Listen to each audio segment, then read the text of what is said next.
اب بھی غفران کی موٹر سائیکل اپنے گھر کی طرف اڑی جا رہی تھی۔ وہ کئی دنوں بعد اپنے گھر جا رہا تھا۔ اس نے بابا جی کے پیچھے جانی کو لگا دیا تھا۔ وہ جانتا تھا کہ جانی کام کا بندہ ہے۔ وہ بہت جلد بابا جی کا کچا چٹا کھول کر رکھ دے گا۔ اسے خواہ مخواہ ہی بابا جی سے نفرت ہو رہی تھی، حالانکہ یہ اس کی پہلی ہی ملاقات تھی، بلکہ دیکھا ہی پہلی مرتبہ تھا۔ اسے اس شخص کے چہرے پر خباثت ٹپکتی نظر آ رہی تھی۔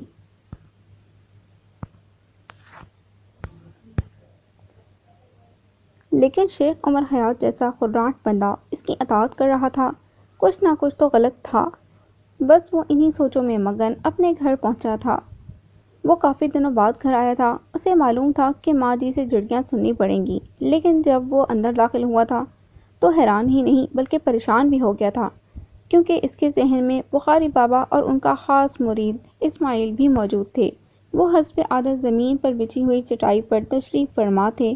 اسماعیل ان کے پیچھے گھٹنوں کے بل کھڑا ہو کر ان کے کندھے دبا رہا تھا، جبکہ ماں جی کہیں نظر نہ آ رہی تھیں۔ اس نے سوچا کہ ہو سکتا ہے کہ ماں جی پچھلے کمرے میں ہوں، لیکن واضح محسوس ہو رہا تھا کہ گھر میں کہیں بھی ماں جی نہیں ہیں۔ شاہ جی اسے خاص طور پر دیکھ رہے تھے۔ وہ لاکھ غنڈہ گردی کرتا تھا، مگر اس نے شاہ جی کی ہمیشہ عزت کی تھی، کیونکہ اس نے اپنے باپ دادا کو بھی شاہ جی کی عزت کرتے ہوئے ہی زندگی گزارتے دیکھا تھا۔ بس اس نے کبھی بھی شاہ جی کے سامنے آنکھ نہ اٹھائی تھی۔ ماں جی نے کئی بار کہا تھا کہ شاہ جی اسے بھی بیعت لیں، اپنا مرید بنا لیں، تو شاہ جی کا ایک ہی جواب ہوتا تھا، بیعت کرنا کوئی بڑی بات نہیں ہے، یہ پیدائشی طور پر ہی ہمارا مرید تھا اور ہم نے بھی اسے دل و جان سے مرید مان لیا ہے، لیکن ابھی کچھ دیر ہے۔ موت سے کٹھن امتحانات مقصود ہیں، جن سے گزر کر ہی یہ کندن بنے گا، اور کسی مرید کا ہاتھ ہمارے ہاتھ میں بیعت حاصل کرنے کے لیے تبھی آتا ہے جب وہ زمانے اور حالات کی بھٹی میں تپ تپ کر کندن بن جاتا ہو۔ شاہ جی اس کی طرف دیکھ کر ہمیشہ کی طرح اب بھی مخصوص مسکراہٹ ہونٹوں پر سجائے منہ ہی منہ میں کچھ کلام الہی کا ورد کر رہے تھے۔ غفران نے جوتے اتار کر ایک طرف رکھے اور نگاہیں جھکائے چٹائی پر شاہ جی کے قدموں میں دو زانوں بیٹھ گیا۔ اسے خاموش بیٹھا دیکھ کر شاہ جی نے لب کشائی کی۔ السلام علیکم۔ غفران شاہ جی کے منہ سے سلام کی پہل سن کر انتہائی نادم ہوا۔ وہ تصور بھی نہیں کر سکتا تھا کہ شاہ جی اس کی اس غلطی کو اس طرح سدھاریں گے۔ یقیناً یہ اس کی غلطی تھی کہ وہ باہر سے آیا تھا، اور پھر شاہ جی کے مرتبہ کے مطابق اسے سلام کرنے میں پہل بھی کرنی چاہیے تھی۔ اسے کچھ نہ سوجھا، اس نے بھی جھٹ سے سلام کر دیا۔ شاہ جی اور اسماعیل اس کی اس حالت سے خاص سے محظوظ ہو رہے تھے۔ وعلیکم السلام ورحمۃ اللہ وبرکاتہ۔ شاہ جی نے اس کے سلام کا جواب دے کر ایک بار پھر اسے احساس دلایا کہ اسے شاہ جی کے سلام کا جواب دینا چاہیے تھا۔ اسے سمجھ نہ آ رہا تھا کہ وہ کیا کرے۔ سینکڑوں پولیس والوں کو اپنی انگلیوں پر نچانے والا غفران اس وقت ان کے سامنے بھیگی بلی بنا ہوا تھا۔ وہ بات اصل میں یہ ہے جی کہ وہ کچھ دیر کے لیے رکا، لیکن شاہ جی نے اس بات میں ایسے سر ہلایا کہ وہ اس کی بات ہمہ گوش ہو کر سن رہے ہیں۔ اسے اور تو کچھ نہ سمجھ آیا، بس یہی کہہ سکا، معافی چاہتا ہوں شاہ جی، پڑھا لکھا نہیں ہوں، اس لیے ادب و آداب کا لحاظ نہیں رکھتا۔ اس کا خیال تھا کہ شاہ جی اسے تعلیم کی افادیت اور ادب کے موضوع پر ایک طویل لیکچر دیں گے، لیکن وہ تب حیران ہوا جب انہوں نے اس کی بات کو نظر انداز کر کے ایک اور سوال داغ دیا، کہاں سے آ رہے ہو؟ وہ جانتا تھا کہ شاہ جی اللہ کے نیک بندے ہیں اور پھر آل رسول بھی، اور پھر اسے یہ بھی معلوم تھا کہ اللہ تعالیٰ نے شاہ جی کے دادا جی کو بہت ساری علم کی دولت سے نوازا تھا۔ پھر یہ علم ان کی وفات کے بعد ان کے گدی نشین یعنی شاہ جی کے والد محترم کے زیر غلامی رہا، اور پھر ان کی زندگی میں ہی انہوں نے اپنا علم اور اسرار خداوندی شاہ جی پر آشکار کرنا شروع کر دیے تھے۔ یعنی علم کی دولت اور اسرار خداوندی، دین اسلام کی سمجھ بوجھ ان کی میراث تھی۔ وہ اسی لیے شاہ جی سے کوئی جھوٹ نہ بولنا چاہتا تھا۔ جانی کے پاس آ رہا ہوں، وہ نہایت لجاجت سے بولا تھا۔ یہ جانی کون ہے؟ میرا دوست ہے جی۔ کبھی ملوایا تو نہیں تم نے اس دوست سے؟ وہ بھی میری طرح کوئی اچھا آدمی نہیں ہے، بس اسی لیے میں اسے اس قابل نہیں سمجھتا تھا۔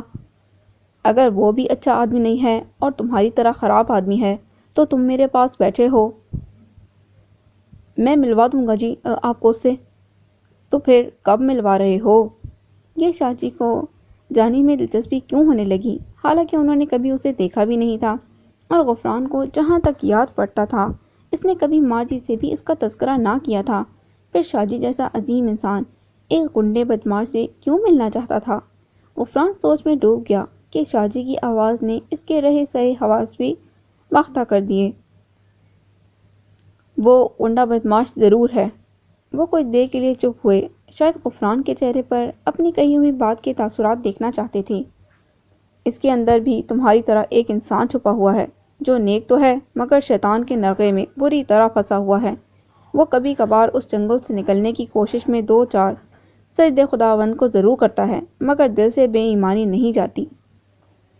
وہ کچھ توقف کے بعد پھر بولے، اس کا دل بھی دھونا پڑے گا، اس کے گھر بھی جانا پڑے گا۔ غفران کا رنگ فک ہو گیا تھا۔ وہ یہ بات اچھی طرح جانتا تھا کہ جانی کبھی کبھار نماز پڑھ لیتا ہے، اور پھر یہ تو آج کا تازہ واقعہ تھا کہ اس نے سجدہ کے موقع پر غفران کو طویل لیکچر دیا تھا۔ وہ سجدے کے موقع پر رب ذوالجلال کا ذکر کرتے ہوئے رو پڑا تھا، لیکن غفران جانتا تھا کہ وہ کچھ اچھا آدمی نہیں ہے۔ بعض اوقات جب اس کے اندر چھپا ہوا انسان مجبور ہو جاتا تو وہ نمازیں پڑھنی شروع کر دیتا، اور جب اس کے دل سے میل شدہ اور گھٹیا سوچ جنم لیتی تو وہ اپنا دماغ استعمال کرنے کے بجائے دل کا فیصلہ ماننے پر مجبور ہو جاتا، کیونکہ بقول شاہ جی اس کے دل پر تو شیطان کا غلبہ ہے، اس کے دل کے میل کو دھونا پڑے گا۔ مگر کیسے؟ کیا جانی کا دل نکال کر دھوئیں گے؟ اس طرح تو جانی مر جائے گا۔ کیا شاہ جی اس سے اس کا دوست بھی چھین لیں گے؟ نہیں نہیں، شاہ جی جیسا عظیم انسان ایسا نہیں کر سکتا کبھی بھی۔ وہ کسی کی جان نہیں لے سکتے، نہیں کبھی نہیں، نہیں نہیں۔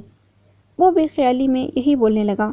وہ خیالات کے بھنور میں الجھ کر بہت دور نکل گیا تھا۔ اسے یہ بھی ہوش نہ رہا کہ وہ اپنے گھر میں ہے اور شاہ جی کے پاس بیٹھا ہوا ہے۔ اس کے خیالات کی الجھن سلجھانے کے لیے شاہ جی نے اپنی نرم اور میٹھی آواز سے خیالات کی ڈور کا ایک سرا اپنے ہاتھوں میں پکڑے اسے پکارا، کیا تم اپنا دل دھونا چاہتے ہو؟ ہاں، وہ کہیں دور سے بولا۔ تو پھر شیطان کا دامن چھوڑ دو، اس رب العالمین کا دامن پکڑو جو دونوں جہانوں کا رب ہے۔ میں ایسا نہیں کر سکتا، میں ایسا نہیں کر سکتا، وہ بے اختیار بولا۔ شیطان ایک بار پھر اس پر حاوی ہو رہا تھا۔ اس سے پہلے کہ مزید گفتگو ہوتی، بیرونی دروازے سے ماہ جی داخل ہوتی دکھائی دی۔ ان کے پیچھے ایک نوجوان اور خوبصورت لڑکی بھی تھی جس کی عمر تقریباً 20-22 سال ہوگی، جبکہ اس نے ایک 12-13 سالہ لڑکے کا ہاتھ مضبوطی سے پکڑا ہوا تھا اور لڑکا اس سے ہاتھ چھڑانے کی کوشش کر رہا تھا۔ یہ منظر دیکھ کر اسماعیل فوراً آگے بڑھا۔ اس نے لڑکی سے لڑکے کا ہاتھ پکڑا۔ ماں جی غفران کو دیکھ کر خوش بھی ہوئیں اور حیران بھی، کیونکہ وہ اس طرح اچانک آتا تھا۔ آج تو شاہ جی ان کے غریب خانے پر قدم رنجبہ تھے، وہ بآسانی غفران کی بات ان سے کر سکتی تھی۔ اچھا تو یہ تمہاری چال ہے رشید حسین، میں بھی کہوں کہ یہ کتیا آج مجھے کہاں لے کر جا رہی ہے۔ 12 سالہ لڑکی کے منہ سے یہ الفاظ کیا نکلے تھے کہ اسماعیل اور غفران کے تن بدن میں آگ لگ گئی تھی۔ انہوں نے چونک کر لڑکے کی طرف دیکھا جس کی آنکھیں سرخ انگارہ ہو رہی تھیں۔ وہ اسماعیل کے مضبوط ہاتھوں سے اپنا ہاتھ چھڑانے کی کوشش کر رہا تھا۔ وہ بار بار شاہ جی کی طرف دیکھ رہا تھا اور غصے سے پھنکار رہا تھا۔ وہ 12 سالہ کمزور سا لڑکا اسماعیل کے ڈیل ڈول اور مضبوط وجود کو بھی ہلا رہا تھا۔ غفران نے اس خوبصورت لڑکی کی طرف دیکھا جس کی آنکھوں میں آنسوؤں کے موتی جگمگا رہے تھے۔ وہ اپنی نرم و نازک انگلیوں سے ان کو صاف کر رہی تھی۔ وہ غفران کی موجودگی سے بے خبر تھی، جبھی تو اس نے کوئی پردہ نہ کیا تھا۔ اس کا حسن اس بات کی گواہی دے رہا تھا کہ اگر چاند اسے دیکھ لے تو روشنی اور چاندنی کی بھیک مانگ لے۔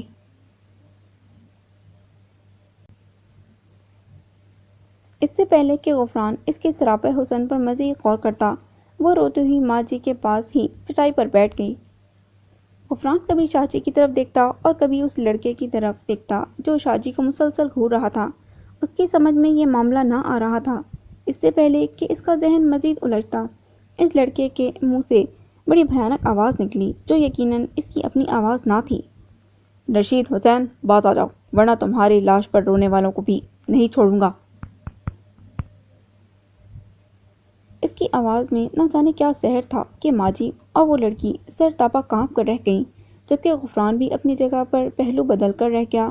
لیکن ان سب کی حالت سے بے نیاز رشید حسین بخاری مسلسل کچھ پڑھ رہے تھے۔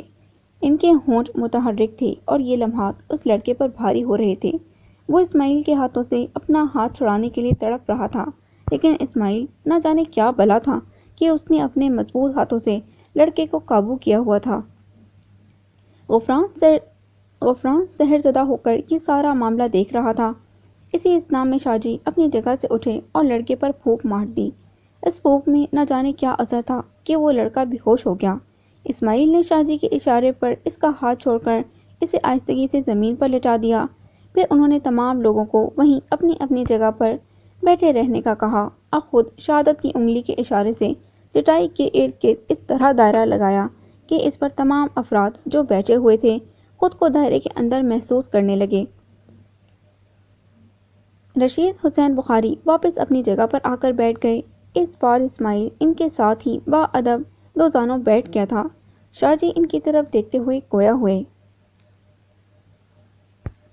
اب کوئی بھی فرد اس چٹائی سے نہ اٹھے، چاہے حالات کیسے ہی کیوں نہ ہوں، کچھ ہی کیوں نہ ہو جائے۔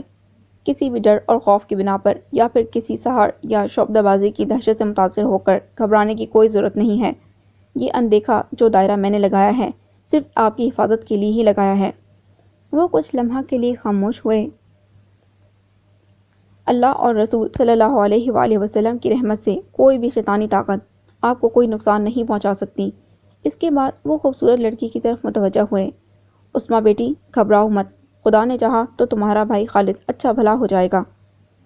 شاہ جی کی اس لڑکی کو مخاطب کرنے پر غفران کو معلوم ہوا کہ اس مجسمہ حسن کا نام عثمہ اور لڑکے کا نام خالد ہے جو اس کا بھائی بھی ہے۔ اللہ جانے اس کو کیا بیماری تھی اور شاہ جی نہ جانے کیا کرنے والے تھے۔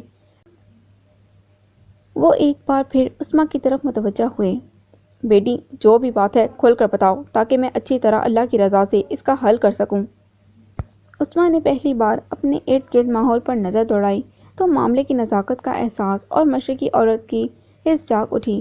اس کی آنکھوں کی سرخی اور گلابی ڈورے بتا رہے تھے کہ وہ کئی راتوں سے سو نہیں سکی اور مسلسل رونے سے اس کی آنکھیں سوج گئی تھیں۔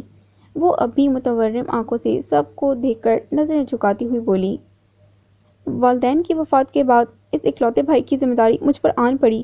یوں کہیے کہ میرے ناتواں کندھے اس بوجھ کو برداشت کرنے کے لیے مجھے اس بے شرم اور نام نہاد شرفا کی دنیا میں کوئی کام کرنے پر مجبور کرنے لگے۔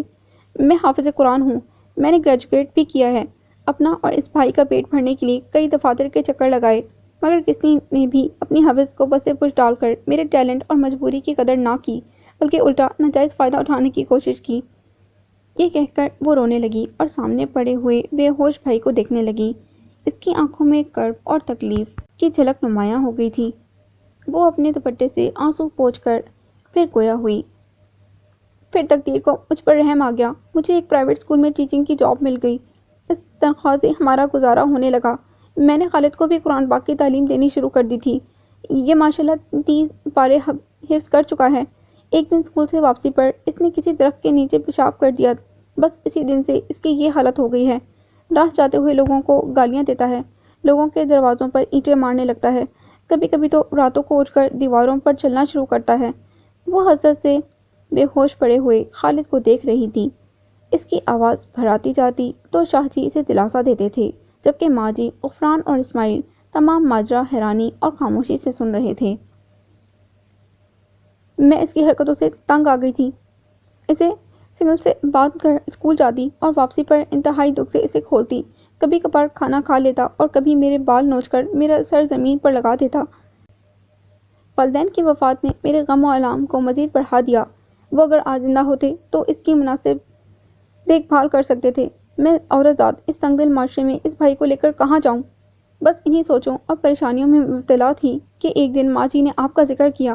انہوں نے بتایا کہ وہ آپ کی مرید نہیں ہیں، بلکہ ماں جی کا تمام گھرانہ ہی آپ کے اعلیٰ خاندان کا مرید رہ چکا ہے اور آپ اللہ کے نیک بندے ہیں، میرے بھائی کے لیے ضرور کچھ نہ کچھ کریں گے۔ بس مجھے اللہ سے بہت امید ہے کہ اس ذات پاک نے آپ کو میری تکالیف کا ازالہ کرنے کے لیے وسیلہ بنا کر بھیجا ہے۔ یہ کہہ کر وہ متورم آنکھوں سے اپنے بھائی کو دیکھنے لگی۔ کوئی اور بات جو رہ گئی ہو؟ شاہ جی نے پوچھا تو وہ چونک کر انہیں دیکھنے لگی۔ وہ تذبذب کا شکار نظر آ رہی تھی، جیسے وہ کوئی اہم بات چھپانا چاہتی ہو، لیکن اہل علم سے وہ چھپا نہ سکتی تھی۔ جو بھی بات ہے بلا خوف و خطر کہہ دو بیٹی۔ اس بار ماں جی عصمت سے مخاطب ہوئی تھیں۔ شاہ جی پھر گویا ہوئے، میں یقین دلاتا ہوں کہ تمہارے بھائی کو کچھ نقصان نہیں ہوگا۔ وہ جیسے گنگ ہو کر رہ گئی تھی، کیونکہ اس کے ذہن میں فوراً ہی یہ خیال آیا تھا کہ اگر وہ تمام بات شاہ جی کو بتا دے گی تو کہیں اس کے بھائی کو نقصان نہ پہنچے۔ شاہ جی نے اس کے دل کی بات فوراً پڑھ لی تھی۔ وہ پڑھی لکھی اور باشعور لڑکی تھی۔ وہ سمجھتی تھی کہ اب اس سید بادشاہ سے کچھ بھی نہیں چھپانا چاہیے۔ وہ اس انداز میں بولی کہ جیسے زبردستی اس سے کوئی بیان لیا جا رہا ہو۔ میں ایک دن قرآن حکیم کی تلاوت کر رہی تھی کہ خالد نے باہر سے آ کر میرے ہاتھوں سے قرآن کریم چھیننے کی کوشش کی، لیکن میں نے ایسا نہ کرنے دیا۔ عصمہ ایک بار پھر رو پڑی۔ اس کی بات سن کر حاضرین پر سکتہ طاری ہو گیا۔ غفران کو تعلیم کی کمی اور غنڈہ گردی نے کبھی بھی قرآن حکیم کی طرف رغبت نہ ہونے دی تھی، لیکن وہ اکثر دیکھتا تھا کہ اس کی ماں جی قرآن حکیم کو چوم کر اپنی آنکھوں سے لگاتی تھیں، اسے اچھی طرح محبت سے بوسے دے کر پھر انتہائی احتیاط سے کھول کر پڑھتی تھیں۔ وہ یہ جانتا تھا کہ یہ اللہ تعالیٰ کی طرف سے نازل کی ہوئی وہ کتاب ہے جو اس نے اپنے پیارے محبوب حضرت محمد صلی اللہ علیہ وآلہ وسلم پر اتاری تھی۔ اس کا ایک ایک حرف، ایک ایک زیر و زبر، شد و مد و جزم، نقطہ، ہر چیز غرض کے اس کو لپیٹنے والا جزدان بھی قابل تعظیم اور واجب احترام تھا۔ اس پر ایک جن کا قبضہ ہے۔ شاہ جی کی آواز کیا تھی، ان سب کے لیے ایک بم تھا۔ وہ جن عیسائی ہے۔ اس بچے نے جس جگہ پیشاب کیا تھا وہ جگہ اس کا مسکن تھی۔ اس نے انجانے میں ایسا کیا تھا جس وجہ سے جن اس پر قابض ہو گیا۔ اس کے اندر بسنے والا جن اسے چیخنے چلانے پر مجبور کر دیتا تھا۔ وہ اسے مجبور کرتا تھا کہ یہ غلط کام کرے، لوگوں کو گالیاں دے، لوگوں کے دروازے توڑے تاکہ لوگ اسے اذیت دیں، اس کے جسم کو تکلیف پہنچائیں۔ ایسا کر کے وہ جن اپنے خاندان کو تسکین پہنچاتا تھا جس پر اس نے پیشاب کیا تھا۔ قرآن حکیم کی بے حرمتی اس کا آخری حربہ تھی۔ اگر خالد اس عظیم اور مقدس کتاب کی بے حرمتی کر دیتا تو یقیناً لوگ اسے مار ڈالتے، اور یہی وہ عیسائی جن چاہتا تھا۔ اس طرح اس کا انتقام پورا ہو جاتا۔ شاہ جی خاموش ہوئے تو ماحول سحر زدہ ہو گیا۔ غفران، جو کہ روزانہ پستول اور جدید اسلحے سے کھیلتا تھا، اسے یقین نہیں ہو رہا تھا کہ آج کے ترقی یافتہ دور میں بھی جن پریاں ہوتی ہیں، لیکن یہ بات کوئی عام آدمی نہ کہہ رہا تھا، شاہ صاحب کہہ رہے تھے جو آل رسول تھے، اور انہوں نے کبھی بھی جھوٹ نہیں بولا تھا۔ ان کی کوئی بھی بات اپنی طرف سے نہ ہوتی تھی، بلکہ ہر بات میں اللہ تعالیٰ کی رضا شامل ہوتی تھی۔ تم فکر نہ کرو، اللہ بہتر کرے گا، اس کی مدد اور رضا سے ہم کچھ نہ کچھ ضرور کرتے ہیں۔ یہ کہہ کر شاہ جی منہ ہی منہ میں کچھ پڑھنے لگے، لیکن اسماعیل کے چہرے پر اضطراب بڑھتا جا رہا تھا۔ وہ اپنی جگہ پہلو بدل رہا تھا۔ یہ بات غفران نے ہی محسوس کی تھی، جبکہ عثمہ اور ماں جی سر جھکائے ہوئے بیٹھی تھیں۔ شاہ جی نے تقریباً 10 منٹ تک پڑھنے کے بعد بے ہوش پڑے خالد کے چہرے پر پھونک ماری تو وہ جھرجھری لے کر اٹھ بیٹھا۔ وہ حیرانگی سے تمام لوگوں کو دیکھ رہا تھا۔ اس ماحول کو اجنبی سمجھ کر وہ اٹھ کر بھاگنا چاہتا تھا، لیکن اپنی جگہ پر جم کر رہ گیا۔ اس نے جب عصمہ کی طرف دیکھا تو روتا ہوا بولا، آپی، ہم کہاں آ گئے ہیں؟ یہ بابا جی کون ہیں؟ مجھے ان سے ڈر لگ رہا ہے۔ محمد خالد، میری طرف دیکھو۔ شاہ جی کی آواز میں جو کھڑک تھی وہ خالد کا رخ بدلنے کے لیے کافی تھی۔ آپ کون ہیں؟ وہ شاہ جی سے مخاطب تھا۔ اللہ کا بندہ ہوں۔ مجھے کیوں باندھا ہوا ہے؟ خالد کا چہرہ آہستہ آہستہ سرخ ہونا شروع ہو گیا تھا۔ ابھی کھول دیں گے، شاہ جی نرمی سے بولے۔ تم آگ سے کھیل رہے ہو رشید حسین؟ خالد کے منہ سے یکایک تیز آواز نکلی۔ اس کا چہرہ آگ کی طرح لال بھبوکا ہو گیا، آنکھوں سے خون نکلتا محسوس ہو رہا تھا۔ یوں لگتا تھا ابھی اس کی آنکھیں خون رونا شروع کر دیں گی۔ اس کی آواز بھی تبدیل ہو گئی تھی۔ اب کوئی یہ نہیں کہہ سکتا تھا کہ یہ 12 سالہ بچہ خالد بات کر رہا ہے۔ اسما اپنے بھائی کی حالت دیکھ کر پھر رونے لگی۔ ماجی اور غفران مضطرب نظر آ رہے تھے جبکہ اسماعیل اب پرسکون ہو چکا تھا۔ خالد کا چہرہ بگڑتا جا رہا تھا۔ رشید حسین باز آ جاؤ، میں تمہاری نسل ختم کر دوں گا۔ خالد پھر غرایا۔ شاہ جی نرمی سے مسکرائے۔ تاریخ گواہ ہے کہ ہمارے اجداد شروع سے ہی آگ سے کھیلتے آ رہے ہیں، اور میری نسل ختم کرنے کی بات تم نے خوب کہی، کیونکہ میری کوئی اولاد نہیں، میرے مریدین ہی میری اولاد ہیں۔ وہ خالد کی آنکھوں میں دیکھ رہے تھے۔ اور تم اتنی جرأت نہیں کر سکتے کہ میرے کسی بھی مرید کو بری نگاہ سے دیکھ سکو۔ یہ کہہ کر ان کے ہونٹ پھر متحرک ہو گئے۔ وہ پڑھتے جا رہے تھے اور خالد کی جسمانی حالت بگڑتی جا رہی تھی۔ غفران اور اسما کو تو ایسا لگ رہا تھا جیسے کہ وہ کوئی الف لیلا داستان کے کردار ہوں، کیونکہ وہ دونوں ہی اس طرح کی ناقابل یقین باتیں اور عمل پہلی بار دیکھ رہے تھے۔ جبکہ ماجی بالکل پرسکون تھی، کیونکہ وہ بخاری بابا کی پرانی مریدنی تھی، اس لیے یہ کام اس کے لیے کوئی نیا نہیں تھا۔ اور اسماعیل نہ جانے کیا بات تھی کہ وہ بالکل انجان بنا بیٹھا تھا، اس کا چہرہ ہر قسم کے تاثرات سے عاری تھا۔ رشید حسین اپنے آپ کو روک لو، یہ تمہارے لیے آخری مہلت ہے، خالد بولا، کیونکہ شاہ جی نے کلام الہی پڑھنے کے بعد اس کے چہرے پر پھونک ماری تھی جس سے وہ تڑپ کر رہ گیا تھا۔ شاہ جی نے اب خالد کے دونوں ہاتھ پکڑ لیے تھے۔ لو بھائی، اب کر لو جو تم کرنا چاہتے ہو۔ وہ خالد کے اندر موجود عیسائی جن سے مخاطب ہوئے۔ رشید حسین تم کیا چاہتے ہو؟ وہ سلہجو لہجے میں بولا تو شاہ جی مخصوص مسکراہٹ سے جائے بولے، اس بچے کو چھوڑ دو، اس نے میرے قبیلے پر اس وقت گن ڈالا ہے جب ہم کھانا کھا رہے تھے۔ یہ نادان ہے، ذرا یہ تو سوچو کہ یہ تمہیں دیکھ نہیں سکتا تھا، اسے تم نے بہت ستا لیا، اب اس کا پیچھا چھوڑو اور یہاں سے دفع ہو جاؤ۔ شاہ جی نے آخری فقرہ سخت لہجے میں کہا، میں یہاں سے نہیں نکل سکتا، مجھے کافی سکون ہے، تم اپنا اور میرا وقت برباد کر رہے ہو۔ اس کا انداز ایسا تھا جیسے وہ مزید بات نہیں کرے گا۔ خالد نے سختی سے ہونٹ بھینچ لیے تھے۔ شاہ جی نے اس کے ہاتھ چھوڑ دیے اور جیب میں ہاتھ ڈال کر ایک کاغذ نکالا۔ اس کاغذ پر پین سے کچھ لکھنا شروع کیا کہ خالد کی حالت بگڑنے لگی۔ وہ چیخنے لگا، مجھے چھوڑو رشید حسین، مجھے چھوڑ دو، مجھے معاف کر دو، مت لکھو، میں برباد ہو جاؤں گا۔ وہ تڑپ کر بولا۔ اس نے شاہ جی کے پاؤں پکڑ لیے، لیکن شاہ جی پر اس کی گڑیا زاری کا کوئی اثر نہ ہوا تھا۔ وہ مسلسل لکھ رہے تھے جبکہ خالد کے اندر موجود خبیث روح یا جن کافی مضطرب اور بے چین تھا۔ رشید حسین، تمہیں تمہارے نبی کا واسطہ، مجھے معاف کر دو، وہ لجاجت سے بولا۔ اس کاغذ پر شاہ جی نے نہ جانے کیا تحریر کیا تھا کہ وہ جن یکدم منت آمیز لہجہ اختیار کرنے پر مجبور ہو گیا تھا۔ ایک شرط پر معاف کر سکتا ہوں۔ شاہ جی کے ہاتھ رک گئے تھے۔ مجھے تمہاری ہر شرط منظور ہے، جلدی بولو، مجھ سے یہ عذاب برداشت نہیں ہو رہا، تم اور تمہارا قبیلہ دوبارہ اس ملک میں نظر نہیں آئیں گے۔ ایسا نہیں ہو سکتا، میرے قبیلے نے بہت سی جگہوں پر بہت سے جسموں میں ڈیرا جمایا ہوا ہے۔ ٹھیک ہے، اگر ایسا نہیں ہو سکتا تو تڑپتے رہو۔ شاہ جی یہ کہہ کر ایک بار پھر کاغذ پر کچھ لکھنے لگے اور وہ تڑپنے لگا۔ میں نے تم سے کہا ہے کہ مت لکھو، میں مر جاؤں گا، مجھے معاف کر دو۔ اسماعیل، اس کے لیے قید خانے کا گیٹ کھولو۔ شاہ جی اسماعیل سے مخاطب ہوئے تو تمام افراد ان کی بات سن کر حیران ہو گئے کہ کون سا قید خانہ، کون سا گیٹ؟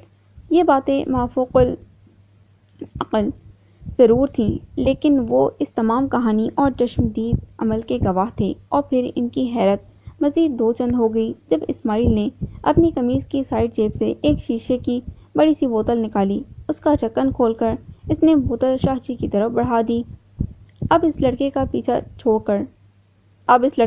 چھوڑ کر خاموشی سے اس بوتل میں جاؤ، یہی تمہاری نجات کا راستہ ہے، ورنہ تم ابھی جل کر خاک ہو جاؤ گے۔ شاہ جی نے خالد کی آنکھوں میں دیکھا، وہاں خوف جھلک رہا تھا۔ مجھے جانے دو رشید حسین، میرے چھوٹے چھوٹے بچے ہیں۔ اس کا انداز ایسا تھا کہ اسما کو بے اختیار اپنے بھائی پر بہت ترس آیا، مگر وہ کچھ نہ کر سکتی تھی، بس دیکھتی ہی رہی۔ تمہاری جان کی سلامتی اسی شرط پر منحصر ہے کہ تم اس بوتل میں رہنا چاہتے ہو یا پھر جل کر خاک میں مل جانا پسند کرو گے۔ شاہ جی کے لہجے میں سختی گہرائی تھی۔ رشید حسین، تم سید زادے ہو، اس کائنات کے اعلیٰ ترین خاندان کے چشم و چراغ ہو، مجھے معلوم ہے کہ تم وعدہ خلافی نہیں کرو گے، لیکن میں نے تمہیں تمہارے نبی کا واسطہ دیا، کیا تم اس واسطے کی لاج نہ رکھو گے؟ وہ بھی بڑا کایا تھا، اس نے اپنی طرف سے ایک شاندار جال بچھایا تھا، لیکن آلے رسول کے اس چشم و چراغ پر اس کے کسی مکر کا اثر نہ ہوا تھا۔ انہوں نے کاغذ پر دوبارہ لکھنا شروع کر دیا۔ اب وہ پھر تڑپنے لگا۔ خالد کے ہاتھ پاؤں ٹیڑھے ہو گئے، آنکھیں ابلنا شروع ہو گئیں۔ آنکھیں ابلنا شروع ہو گئیں۔ انہوں نے دیکھا کہ خالد کے جسم نے ایک زبردست جھٹکا کھایا اور پھر وہ بے ہوش ہو گیا تھا۔ اسماعیل نے بوتل کا ڈھکن بند کر لیا تھا۔ شاہ جی کے حکم پر اس نے بوتل واپس اپنی جیب میں ڈال لی۔ شاہ جی کا چہرہ اب پرسکون تھا۔ انہوں نے مسکرا کر سب کی جانب دیکھا اور بولے، اب تم لوگ اپنی اپنی جگہ چھوڑ سکتے ہو، میں نے جن کو بوتل میں بند کر دیا ہے۔ انہوں نے اٹھ کر عثمان کے سر پر پیار سے ہاتھ پھیرا۔ اب تمہارا بھائی بالکل ٹھیک ہے، اللہ تعالیٰ نے اپنا خاص کرم کیا ہے، اسے پھر سے حافظ قرآن بننے کے لیے تعلیم دینا شروع کر دو، انشاءاللہ یہ سمندر بھی آسانی سے پار کر جائے گا۔ اب وہ غفران کی طرف مڑے۔ ان کے کھڑے ہونے پر یہ تمام لوگ بھی کھڑے ہو گئے تھے۔ غفران میاں، جی شاہ جی۔ وہ نگاہوں کو جھکائے ہوئے ہاتھ باندھ کر کھڑا تھا۔ گناہوں کی زندگی بہت لمبی ہوتی ہے، اس میں لذت اور مزہ ہوتا ہے، ایسی زندگی انسان چھوڑنا نہیں چاہتا کیونکہ وہ اس میں مدغم ہو چکا ہوتا ہے۔ قدم قدم پر رنگین مزاجی اور دولت کی فراوانی انسان کو یاد الہی سے غافل کر دیتی ہے۔ انسان غفلت میں اللہ تعالیٰ سے دور ہو جاتا ہے اور پھر جب اس کی زندگی تمام ہوتی ہے تو نزا کے عالم میں بالکل آخری وقت میں بھی خداوند کریم سے اپنے اس بندے کی طرف محبت سے دیکھتا ہے، کیونکہ اس نے اس وقت بھی اس بندے پر اپنی رحمت اور توبہ کے دروازے بند نہیں کیے ہوتے۔ سچے دل سے خدا کی راہ میں نکلو، اس کے دین کی تبلیغ اور اشاعت کے لیے ایک قدم بھی چلو تو تمہارے پاؤں پر لگنے والی گرد بھی تمہارے لیے دعا کرے گی، کیونکہ پیارے آقا محمد مصطفیٰ صلی اللہ علیہ وآلہ وسلم کی حدیث ہے کہ یہ نہیں ہو سکتا کہ کسی کے قدم اللہ کی راہ میں غبار آلود ہوں اور پھر جہنم کی آگ اسے چھوئے۔ اپنے اوضاع پر رحم کرنے کے لیے اللہ تعالیٰ نے انسان کو نمازوں کا تحفہ دیا۔ 5 وقت کی نماز پڑھنے سے تمہارے جسم کے تمام اعضاء اور ان کے جوڑ اچھی طرح کھل جاتے ہیں، جو یقیناً تمہارے لیے دعا کرتے ہیں۔ وہ کچھ توقف کے بعد پھر گویا ہوئے، لوح محفوظ پر اپنی نیکیوں کی تعداد اتنی بڑھاؤ کہ لکھنے والے لکھتے لکھتے تھک جائیں۔ اگر تم قرآن پڑھے ہوئے نہیں ہو تو اس وقت ضرور سنا کرو جب تمہاری ماں جی قرآن حکیم کی تلاوت کر رہی ہوں۔ اب وہ عثمان کی طرف مڑے اور بولے، اس خبیث شیطان نے خالد کے جسم پر قابض ہو کر قرآن کریم کی بے حرمتی کرنے کی کوشش کی ہے۔ اس کی سزا اس قدر بھیانک ہوگی کہ اس کا قبیلہ تو کیا آنے والی نسلیں بھی عذاب الہی سے بچ نہ سکیں گی۔ میں نے اسے بوتل میں بند کر لیا ہے۔ اس کا فیصلہ حویلی جا کر کروں گا۔ وہ جانے کے لیے مڑے اور پھر کچھ یاد آیا تو عثمان سے مخاطب ہوئے، اور ہاں، میں ایک تعویذ بھیجوں گا جس پر اللہ رب العزت کا کلام درج ہوگا، خالد کے گلے میں باندھ دینا اور کبھی بھی مت اتارنا۔ یہ کہہ کر وہ باہر کی جانب چلے گئے۔ اسماعیل ان کے پیچھے پیچھے ہاتھ باندھ کر چل پڑا تھا۔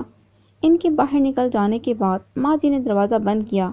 واپس پلٹ کر صحن میں آئیں تو عثمان اور غفران دنگ کھڑے تھے۔ بیٹی، یہ میرا پتر غفران ہے، ماں جی نے تعارف کروایا۔ عثمان نے سر کے اشارے سے غفران کو سلام کیا تو اس کے اندر کی دنیا اتھل پتھل ہو گئی، جبکہ عثمان نے نگاہیں جھکا لیں۔ ایک بار پھر ماں جی کی آواز ابھری، عثمان پتر ایک اسکول میں ماسٹرنی ہے، بچوں کو انگریزی پڑھاتی ہے۔ یہ خالد اس کا بھائی ہے، بیچاری کا آگے پیچھے کوئی نہیں، بس اسی بھائی کو ہی کل کائنات سمجھتی ہے۔ ماں جی نے عثمان کا بھی تعارف کروا دیا تھا، جو اب تک اپنے بے ہوش بھائی کے پاس بیٹھ چکی تھی۔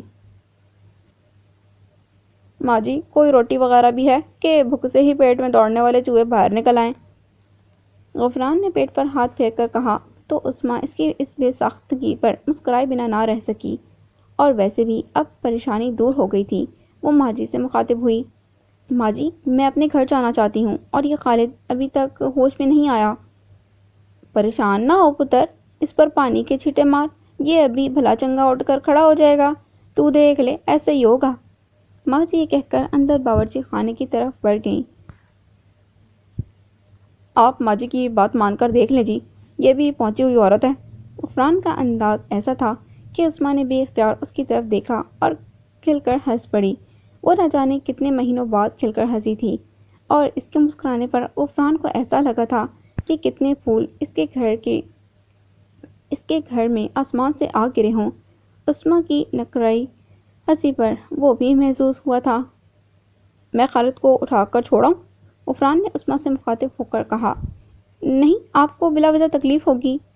وہ غالباً نہیں چاہتی تھی کہ غفران اس کے گھر میں جائے، اور پھر اس طرح کہ خالد بھی بے ہوش میں تھا، اس لیے وہ جلدی سے بولی، میں ماجی کے ساتھ چلی جاؤں گی، یہ پاس ہی تو میرا گھر ہے، آپ کھانا کھائیں۔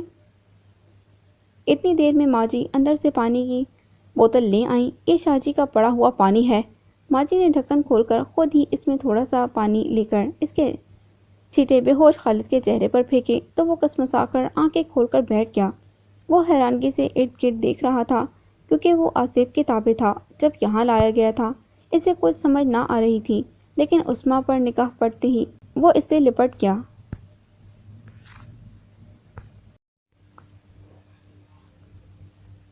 بہن بھائی کا پیار بھی قدرت کا انوکھا تحفہ ہوتا ہے۔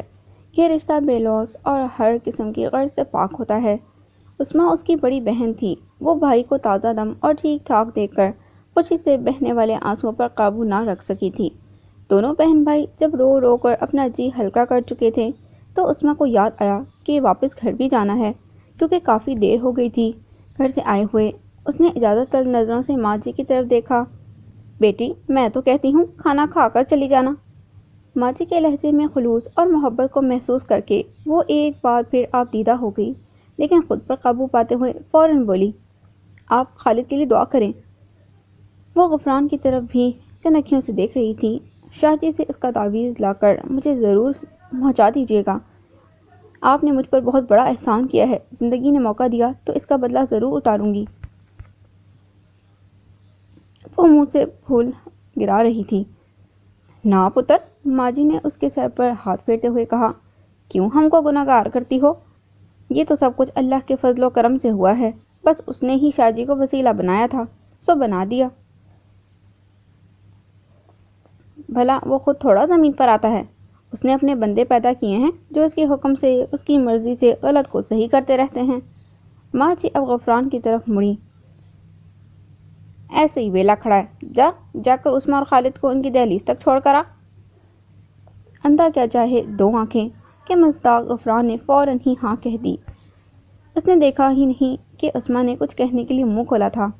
اس نے فوراً ہی خالد کو اٹھایا اور باہر کی جانب لپکا، جبکہ عثمان کو بھی اس کی پیروی کرنی پڑی۔ عثمان کو بڑا عجیب لگ رہا تھا کہ وہ غفران کے ساتھ چل رہی تھی، گو کہ غفران نے اپنے گریبان کے کھلے ہوئے تمام بٹن بند کر لیے تھے، مگر پھر بھی اس کی چال اور لباس سے اس نے اندازہ لگایا تھا کہ غفران کوئی اچھی کماش کا آدمی نہیں ہے، لیکن مجبوری تھی۔ اپنے گھر کے دروازے پر پہنچ کر اس نے غفران کو اندر آنے کے لیے بھی نہیں کہا تھا۔ وہ اس گلی اور محلے میں شرافت کی زندگی گزار رہی تھی۔ وہ نہیں چاہتی تھی کہ لوگ اس کے خلاف باتیں کریں، لہٰذا اس نے غفران کا باہر ہی شکریہ ادا کیا، جس کا مطلب تھا کہ اب وہ جا سکتا ہے، لیکن غفران تو غفران تھا، حسن اس کی کمزوری تھا۔ کبھی بھی گھبرانے کی ضرورت نہیں ہے۔ وہ نظریں نیچے کیے ہی بات کر رہا تھا، جبکہ عثمان تالا کھولنے میں مصروف تھی۔ کسی بھی چیز کی ضرورت ہو تو خالد کو ماں جی کے پاس بھجوا دیا کریں۔ اس نے جان پوچھ کر ماں جی کا ذکر کیا تھا۔ وہ براہ راست اپنا نام نہیں لینا چاہتا تھا،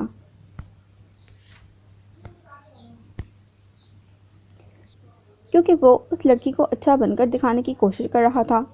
پتہ نہیں اس امر کی ضرورت ہی کیوں تھی۔ وہ عثمان اور خالد کے اندر داخل ہو جانے کے بعد اپنے گھر کی طرف واپس چل پڑا۔ ڈاکٹر شارق رضا، MBBS، اور نہ جانے کون کون سی انگریزی الٹی سیدھی کر کے لکھی ہوئی تھی۔ اس وقت کلینک کے بورڈ پر جانی کی نظریں ٹکی ہوئی تھیں، جبکہ کلینک ابھی بند تھا۔ وہ غفران کی ہدایت پر اس نام نہاد پیر کا حدود و ارباں معلوم کرنے نکلا تھا۔ غفران نے اسے یہ بتایا تھا کہ وہ ابتدائی کام اس کلینک سے کرے، کیونکہ اس کی معلومات کے مطابق ناسور اسی جگہ سے پھیلنا شروع ہوا تھا۔ اسے کلینک کے ٹائم ٹیبل کا علم نہ تھا۔ اس نے پڑھ لیا تھا کہ شام 7 بجے سے رات 11 بجے تک ڈاکٹر شارق مریضوں کو چیک کرتے ہیں اور جو بھی دوا ان کے لیے مناسب ہوتی ہے تجویز کرتے ہیں۔ ابھی تک تو جانی فارغ ہی تھا۔ اس نے گھڑی کی طرف دیکھا تو صرف 5 ہی بجے تھے۔ کلینک میں ابھی 2 گھنٹے باقی تھے۔ وہ یہ وقت کہیں گھوم پھر کر گزارنا چاہتا تھا۔ اس کے پاس اچھی خاصی رقم تھی اس نے سوچا کیوں نہ پیٹ پوجا کر لی جائے۔ وہ کلینک سے چند قدم کے فاصلے پر بنے ہوئے ایک اچھے ریسٹورنٹ کی طرف چل پڑا۔ شہر کے بارونق علاقے میں کلینک تھا، اچھی خاصی آمدنی ہوتی تھی، لیکن غفران نے ڈاکٹر شارق کے کلینک سے ہی بابا جی کو چیک کرنے کا کیوں کہا تھا؟ ڈاکٹر ایک اچھا خاصا تعلیم یافتہ بندہ ہوتا ہے، یہ بابے، جن بھوت، یہ پریاں وغیرہ تو کم عقل اور بے شعور لوگوں کی سوچ میں شامل ہوتی ہیں۔ سائنس اس بات کو نہیں مانتی۔ پھر اس ڈاکٹر شارق جن بھوت اور پریوں کا علاج کروانے کے لیے مریضوں کو بابا جی کا پتہ ہی بتا دیتا تھا تو اس کا کیا مفاد تھا؟ اس طرح تو اس کے کلینک کی آمدنی کم ہوتی ہوگی۔ یہ غفران بھائی بھی سٹھا کیا ہے؟ میرا خیال ہے کہ اس کے دماغ کو سکون پہنچانے کے لیے کسی دعوت کا انتظام اور بندوبست کرنا پڑے گا۔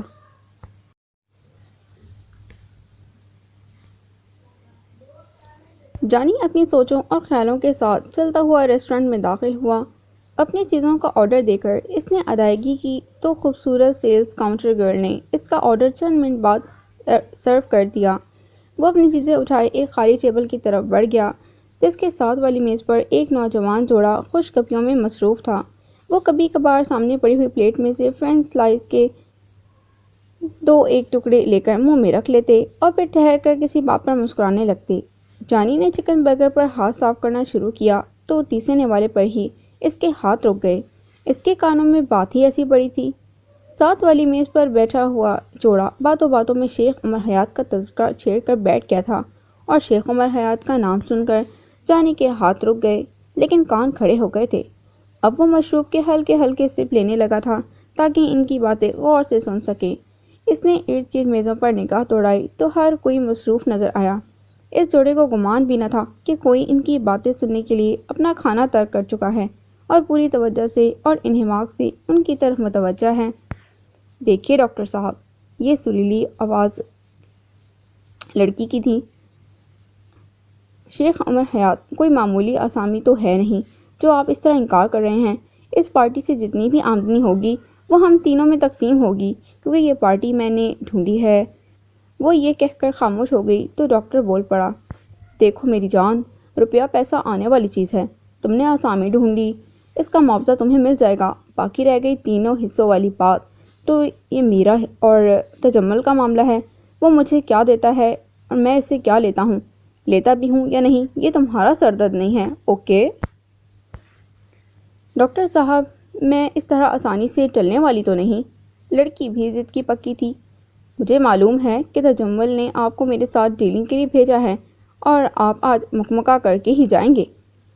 ٹھیک ہے، ڈاکٹر کی آواز جانی کے کانوں میں پڑی، اپنی ڈیمانڈ بتاؤ۔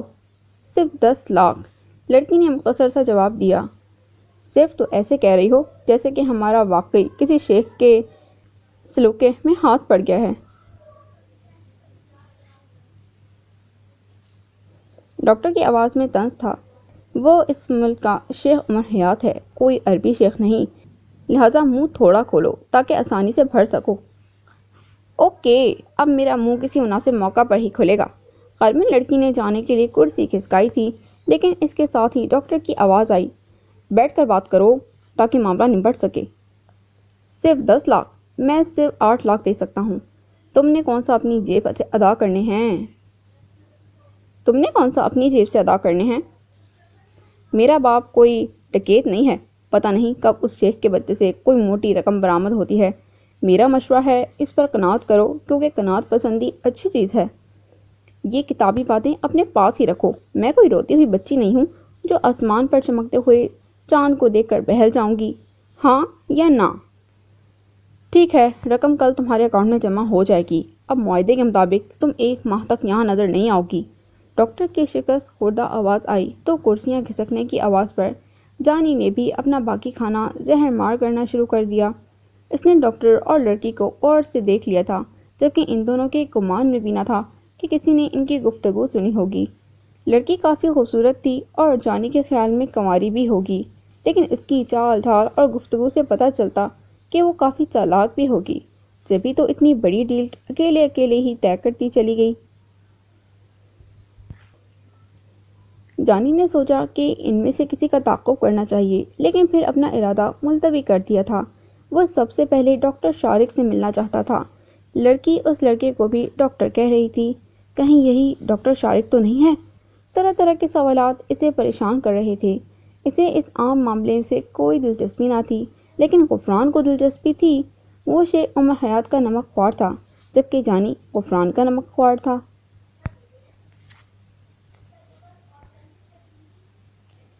غفران کو عالیہ بیگم کا بابا جی کے سامنے جھکنا اچھا نہ لگا تھا، اور ویسے بھی غفران خود جس قماش کا بندہ تھا، بابا جی بھی اسے اپنا ہی کوئی پیٹی بھائی لگا تھا۔ وہ جاننا یہ چاہتا تھا کہ یہ بابا کہاں سے آیا ہے اور کیوں آیا ہے۔ بس اسی تجسس نے جانی کی ڈیوٹی لگوا دی تھی، یا یوں کہہ لیں کہ جانی غفران کا کام کرنے کے لیے مجبور تھا۔ وہ اس کام کو پائے تکمیل تک پہنچانا چاہتا تھا۔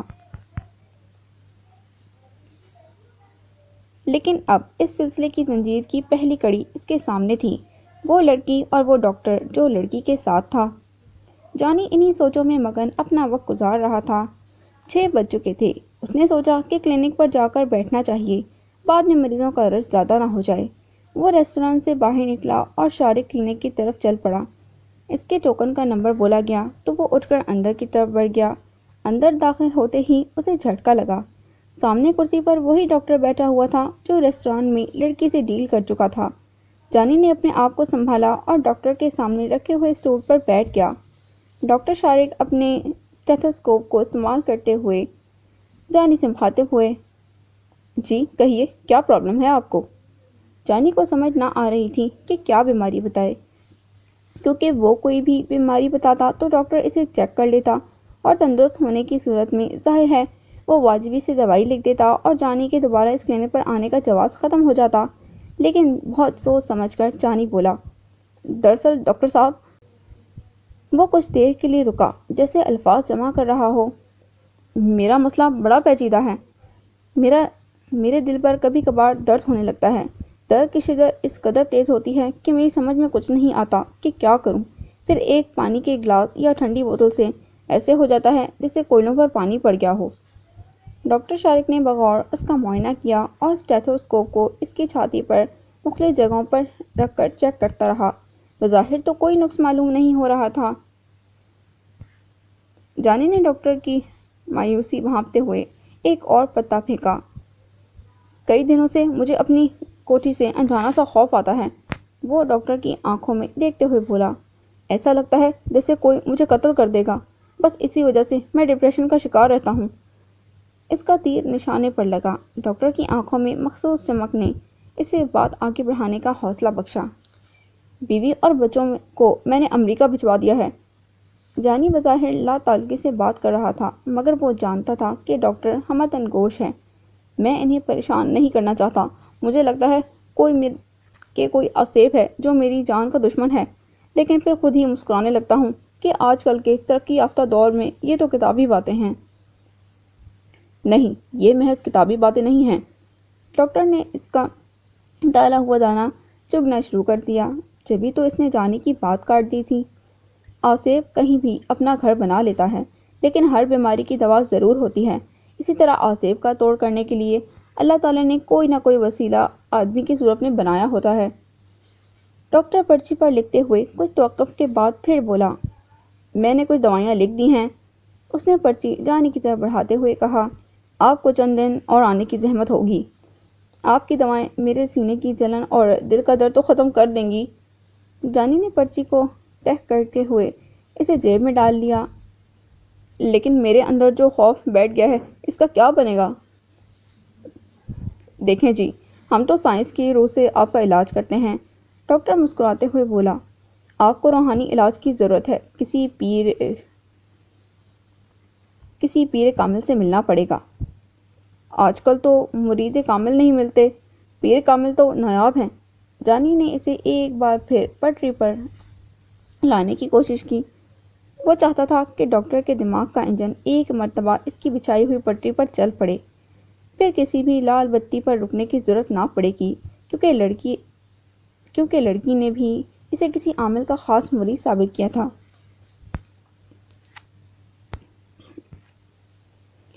میرے ایک جاننے والے ہیں۔ بالآخر وہی ہوا جو وہ چاہتا تھا۔ ڈاکٹر اس کی بچھائی ہوئی پٹری پر اپنے لالچی اور طمع زدہ دماغ کے ساتھ اپنے دل کے انجن کو لے کر چڑھ گیا۔ میں ان سے بات کروں گا، امید ہے کہ بات بن جائے گی، لیکن ان سے وقت ذرا مشکل سے ہی ملتا ہے۔ لیکن آپ میرے مریض ہیں تو آپ کے لیے کوشش ضرور کروں گا۔ ڈاکٹر جانی کو اور جانی ڈاکٹر کو اپنے اپنے ذہن کے مطابق شیشے میں اتار چکے تھے۔ جانی نے اٹھتے ہی ہاتھ ملایا اور اگلے دن آنے کا وعدہ کر کے کلینک سے باہر نکل گیا۔ بڑا نورانی پتھر، چھوٹے چھوٹے نورانی پتھروں کے ساتھ حضور اقدس معطر و مطہر حضرت محمد صلی اللہ علیہ وآلہ وسلم کی پیاری پیاری میٹھی میٹھی صفات بیان کرتا ہے۔ زبل نور کا یہ بے زبان کنبہ، جو کہ بظاہر تو انسانوں کے لیے بے زبان ہی تھا، مگر اپنی زبان میں، اپنے انداز سے، اپنے اعتبار سے قرض کے جس طرح بھی ممکن تھا، نبی آخر الزمان، شافع محشر، پیارے آقا محمد صلی اللہ علیہ وآلہ وسلم سے عقیدت اور محبت کا جذبہ رکھتا تھا۔ وہ مدینہ شریف کی طرف سے آنے والی بھینی بھینی خوشبو کو، معطر و مطہر و پاکیزہ ہوا کو اپنے بے جان وجود سے ٹکراتے ہوئے محسوس کرتے تھے۔ ایسا لمحہ ان کے لیے ایسا ہی تھا جیسے کسی قریب المرگ مریض کو ڈاکٹر وقت آخری زندگی کی نوید سنا دے۔ وہ اپنے طور پر اپنی عقیدت کا اظہار کرنے کے لیے ہر روز آدھی رات کے بعد آقائے نامدار تاجدار مدینہ کی محفل سجایا کرتے تھے۔ ایک چھوٹا نورانی بڑی عقیدت اور محبت سے آقائے مدینہ پر گلہائے عقیدت نچھاور کیا کرتا تھا، کیونکہ پیارے آقا تاجدار مدینہ پر نعت ہمیشہ سے پڑھی آ رہی ہے اور ان کی مدح ترائی میں فرشتے تو فرشتے، اللہ تعالیٰ خود بھی ہدیہ عقیدت پیش کرتا ہے۔ یہ انسان ہی ہے جو ان کو اپنے طور پر کئی طریقوں سے عقیدت اور احترام اور محبت کے ساتھ ساتھ کئی فرقوں اور مسلکوں میں بانٹ رہا ہے۔ یہ سراسر غلطی اور گناہ کبیرہ ہے، کیونکہ ایک عاشق رسول صلی اللہ علیہ وآلہ وسلم بیان کرتے ہیں، وہ شخص اللہ کو نہیں مانتا جو اللہ کا حکم نہیں مانتا، کیونکہ اللہ کا دعویٰ ہے کہ وَمَا أَرْسَلْنَاكَ رَحْمَةً لِّلْعَالَمِينَ۔ ترجمہ: اس نے اپنے حبیب کو تمام جہانوں کے لیے رحمت بنا کر بھیجا ہے۔ اس دعوے کو یاد رکھنا چاہیے۔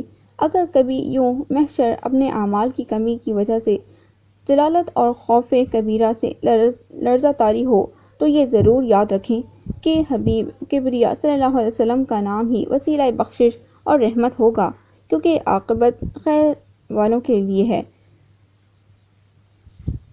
اور اللہ کے محبوب صلی اللہ علیہ وسلم کو ماننے والے دوزخ میں نہیں جا سکتے۔ عشق الہی دراصل عشق محبوب الہی ہے، کیونکہ اللہ کے حبیب صلی اللہ علیہ وآلہ وسلم اللہ کی محبت عطا کرتے ہیں اور اللہ اپنے محبوب صلی اللہ علیہ وآلہ وسلم کی محبت عطا کرتا ہے۔ اگر اللہ کے محبوب صلی اللہ علیہ وآلہ وسلم نہ ہوتے تو کچھ بھی نہ ہوتا، بس صرف اللہ ہی ہوتا۔ اگر صرف اللہ ہی ہوتا تو کیا ہوتا؟ حاصل یہ کہ ہمیں اللہ اور اللہ کے حبیب صلی اللہ علیہ وآلہ وسلم کے مقام پر بحث نہیں کرنی چاہیے، کیونکہ اللہ کا مقام اللہ کا حبیب جانے اور حبیب اللہ کا مقام اللہ جانے۔ چھوٹے نورانی نے بڑے خوش الحانی سے ختم کی، اپنی نعت ختم کی تو تمام نورانی پتھر درود سلام پڑھنے میں مشغول ہو گئے۔ یہ سلسلہ نہ جانے کب سے شروع ہوا تھا، لیکن اتنا ضرور تھا کہ یہ سلسلہ تا قیامت چلتا رہے گا، کیونکہ رسول اللہ صلی اللہ علیہ وآلہ وسلم رحمت للعالمین ہیں اور تا قیامت تمام جہانوں کے لیے رحمت ہی رہیں گے۔ جس طرح کلام الہی قرآن مجید اللہ رب العزت کی مکمل اور جامع کتاب ہے، اس میں کسی بھی چیز کا اضافہ نہیں کیا جا سکتا اور نہ ہی کسی چیز کو نکالا جا سکتا ہے، حتیٰ کہ اس کتاب میں لفظ اللہ کا اضافہ بھی ناممکن ہے اور لفظ شیطان کو نکالنا بھی ناممکن ہے۔ لہذا نتیجہ یہ ہوا کہ حضور نبی کریم صلی اللہ علیہ وآلہ وسلم رحمت ہی رحمت ہیں، کیونکہ یہ اللہ کا فرمان ہے اور نبی کریم صلی اللہ علیہ وآلہ وسلم کی ذات مقدس سے جڑے ہوئے اس عظیم لقب کو جدا نہیں کیا جا سکتا۔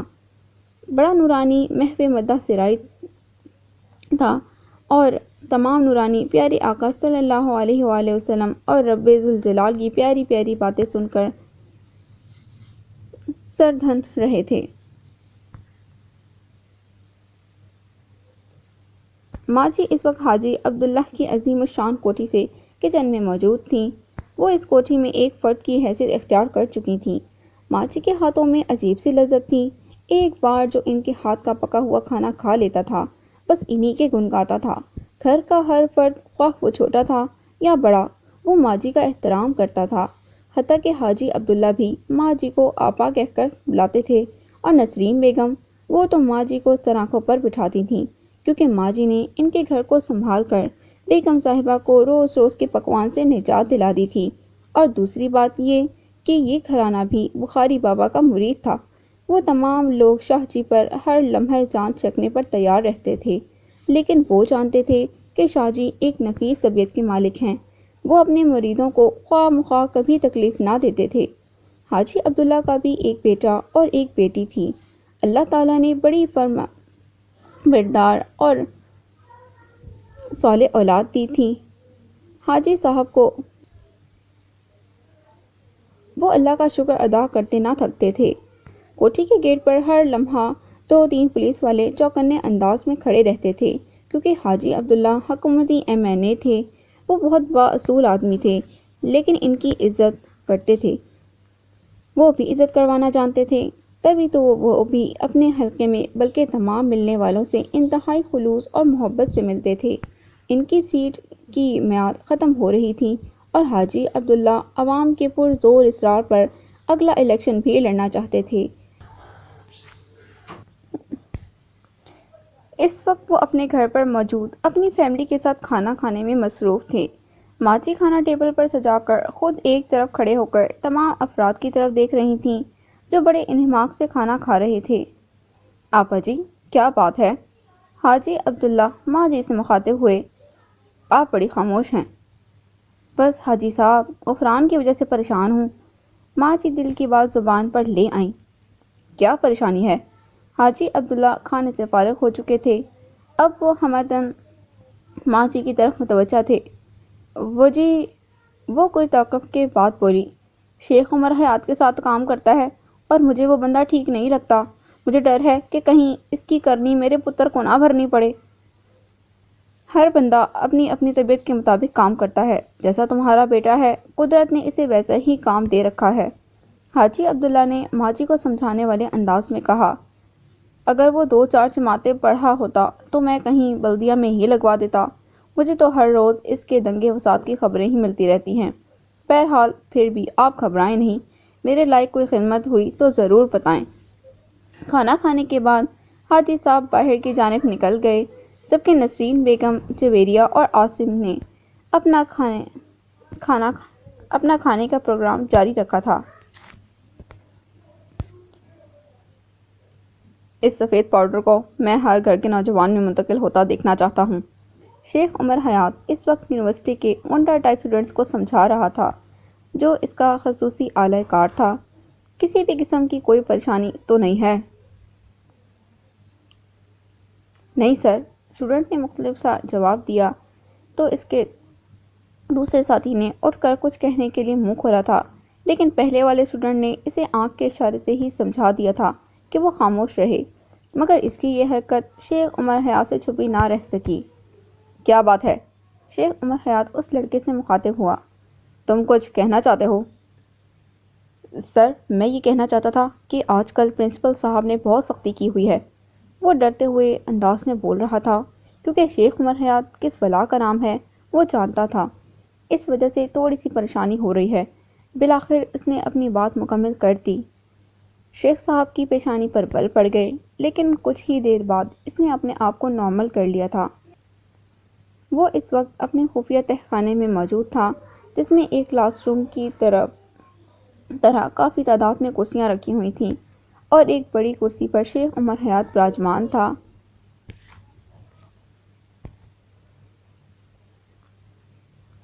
جبکہ غفران اس کے پیچھے کھڑا تھا۔ اس طرح لگ رہا تھا کہ شیخ صاحب ایک پروفیسر ہیں اور باقی تمام لڑکے اس کے اسٹوڈنٹ ہیں۔ بات تو ٹھیک تھی، اسٹوڈنٹ تو وہ تھے ہی، لیکن شیخ عمر حیات پروفیسر نہ تھا۔ اس تہخانے سے غفران کے ذریعے تمام اسکولوں، کالجوں اور یونیورسٹی میں ہیروئن جیسا مہلک زہر پھیلایا جاتا تھا۔ یہ وہ تمام اسٹوڈنٹ تھے جو شیخ کے خاص کارندے تھے۔ اپنی اپنی جگہ پر ہر کارندہ چوکنا اور مستعد تھا۔ شہر بھر کی مختلف درسگاہوں میں یہ زہر سر عام فروخت ہوتا تھا۔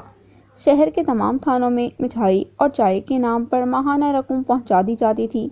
اگر کوئی کارندہ پکڑا جاتا تو وہ 10-15 منٹ بعد ہی رہا ہو جاتا، کیونکہ پولیس محض کارروائی کے لیے ہی درخواست گزار کر تسلی کر دیتی تھی۔ وہ شیخ صاحب کے اعلیٰ تعلقات سے بخوبی واقف تھے۔ ان سب کو سپلائی غفران نے ہی کرنا ہوتی تھی۔ شیخ عمر حیات مہینے میں صرف ایک بار ان کے ساتھ میٹنگ کیا کرتا تھا۔ دوسرے ملکوں کو زہر بھیجنا تو اس کا معمول تھا ہی، لیکن اپنے ملک کے ہر نوجوان کی رگ رگ میں بھی وہ خون کی طرح اس زہر کو دیکھنا چاہتا تھا۔ وہ ہر کسی کو اپنا محکوم دیکھنا چاہتا تھا۔ وہ چاہتا تھا کہ لوگ اس کی چوکھٹ پر کتا بن کر بھونکیں، اس کے تلوے چاٹیں۔ وہ ان تمام بے حس لوگوں کا حاکم بننا چاہتا تھا، اور اپنی کوشش میں وہ بہت حد تک کامیاب بھی تھا۔ ان تمام لوگوں سے رقم کی وصولی کر کے مال کی سپلائی تک تمام کام غفران کو کرنا ہوتا تھا، جو وہ بخوبی کر رہا تھا۔ کتنی زندگیاں، کتنے گھر اجڑ گئے تھے۔ کوئی حساب کرنے والا نہ تھا، کوئی پوچھنے والا نہ تھا۔ محافظ ہی لٹیرے تھے، انسان درندے بن گئے تھے۔ تم کسی بھی پرنسپل کی فکر نہ کرو، شیخ عمر حیات نے اسٹوڈنٹ کو بیٹھنے کا اشارہ کیا۔ یہ کام مجھے مت بتایا کرو، ایسے کام غفران کرتا رہتا ہے۔ پہلے بھی کئی پرنسپلز کے ایکسیڈنٹ ہو چکے ہیں، ایک اور صحیح۔ اس کے چہرے پر خباثت مزید بڑھ گئی تھی۔ ابھی یہ باتیں جاری تھیں کہ شیخ صاحب کے موبائل پر گھنٹی بجنا شروع ہو گئی۔ اس نے نمبر دیکھا تو گھر سے کال کی جا رہی تھی۔ ڈیڈ فوراً گھر پہنچے، بابا جی آپ کا انتظار کر رہے ہیں۔ دوسری طرف سے احمد باؤ کی آواز تھی۔ غفران، یہ تمام حساب کتاب سمیٹ کر کوٹھی پہنچ جانا۔ شیخ عمر حیات نے بابا جی کا سن کر فوراً ہی سارا کام غفران کے ذمہ ڈال دیا تھا۔ مجھے گھر پر بابا جی نے بلوایا ہے، یہ کہہ کر وہ باہر جانے کے لیے سیڑھیاں چڑھنے لگا۔ غفران کے تن بدن میں آگ لگ گئی تھی۔ ایک تو یہ خبیث لوگوں کے گھر اجاڑ رہا تھا، دوسری طرف نام نہاد بابا جی کا چیلا بنا ہوا تھا۔ دیکھنا شیخ عمر حیات، ایک دن یہ بابا ہی تمہاری تباہی کا سبب بنے گا، غفران نے ذہن میں سوچا۔ وہ تمام لڑکوں سے رقم لے رہا تھا، لیکن اس کا ذہن بابا جی میں الجھا ہوا تھا۔ شیخ عمر حیات کوٹھی میں داخل ہوا تو ملازم نے بتایا کہ بابا جی اپنے خاص کمرے میں ہیں، جو شیخ صاحب نے بابا جی کے کہنے پر مخصوص کرا دیا تھا۔ اس کمرے میں T V, fridge, video, computer system اور دیگر ضروریات زندگی مہیا کر دی گئی تھیں، جو بابا جی کی فرمائش تھیں۔ شیخ صاحب نے فخر سے اپنی بیٹی کو دیکھا جو بابا جی کی ٹانگیں دبا رہی تھی۔ احمد باؤ پاس ہی بیٹھا ہوا تھا، جبکہ عالیہ بیگم کچن میں بنفس نفیس موجود تھیں۔ حالانکہ اس کو کچن اور دوسرے کاموں سے سخت نفرت تھی، مگر جادو وہ جو سر چڑھ کر بولے۔ بابا جی نے اپنے کلام سے اس گھرانے کو اچھا خاصا تابع بنا دیا تھا۔ شیخ عمر حیات دبے پاؤں آستانے میں چلتے ہوئے آیا تو بابا جی کی آنکھیں بند تھیں، مگر شیخ صاحب کی حیرت کی انتہا نہ رہی جب اس نے بابا جی کو یہ کہتے سنا کہ آئیے شیخ صاحب۔ بابا جی کے اس کرامت پر شیخ صاحب جیسا خاک انسان بھی مزید گرویدہ ہو گیا۔ اس نے بابا جی کے قدموں میں جھک کر انہیں سلام کیا اور کتنی ہی دیر ان کے قدموں میں اپنے سر کو جھکائے رکھا۔ بابا جی نے خاص شفقت سے اس کے سر پر ہاتھ پھیرا تو شیخ نے بھی سر اٹھا لیا۔ حکم کیجیے سرکار۔ شیخ عمر حیات کے لہجے کی عاجزی دیکھ کر کوئی نہیں کہہ سکتا تھا کہ یہ ایک ظالم، عیار اور مکار شخص ہے۔ اس نے کئی گھرانوں کے چراغ گل کر دیے ہیں، بس اس کے چہرے پر تو اس وقت معصومیت اور بے چارگی نظر آ رہی تھی۔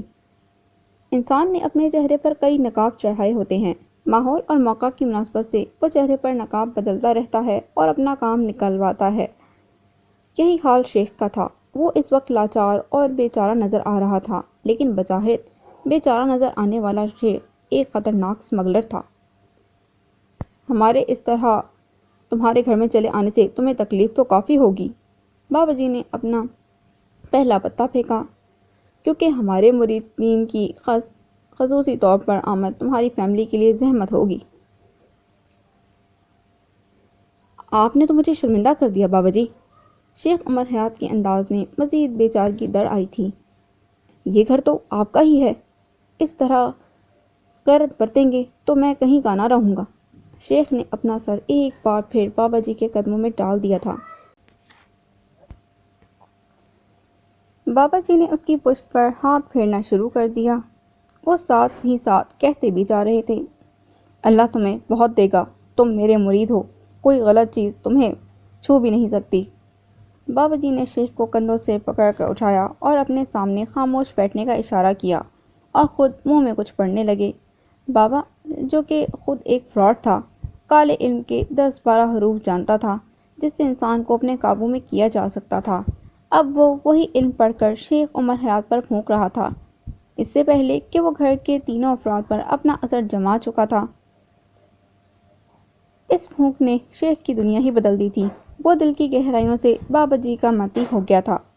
شیخ صاحب، کوئی بھی بات دل میں نہ رکھنا، بلکہ اپنے دل کو آئینے کی طرح صاف شفاف رکھنا۔ بابا جی نے اندھیرے میں تیر چلانے کا فیصلہ کیا تھا۔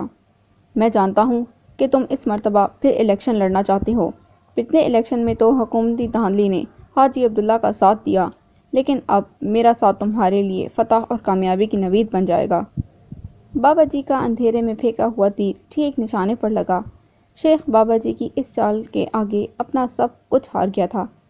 وہ اس بات کا گرویدہ ہو گیا تھا کہ بابا جی کو تمام حالات کا علم ہو چکا ہے اور آگے کیا ہوگا وہ سب جانتے ہیں۔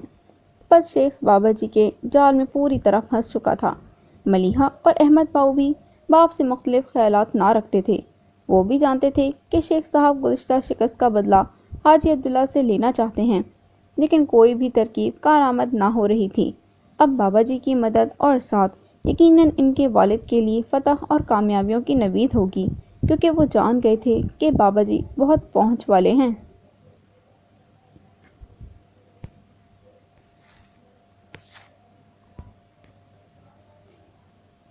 گریٹ جناح بوائز ہائی اسکول کی پرشکوہ عمارت کے گیٹ پر اس وقت بچے باہر نکل رہے تھے۔ انہوں نے ہلا گلا مچا رکھا تھا کیونکہ چھٹی ہو گئی تھی۔ بچے اپنے اپنے گھروں کو جانے کے لیے مچل مچل کر گیٹ سے باہر آ رہے تھے۔ کئی والدین اپنے بچوں کو لینے کے لیے گاڑیوں اور موٹر سائیکلوں پر آئے ہوئے تھے۔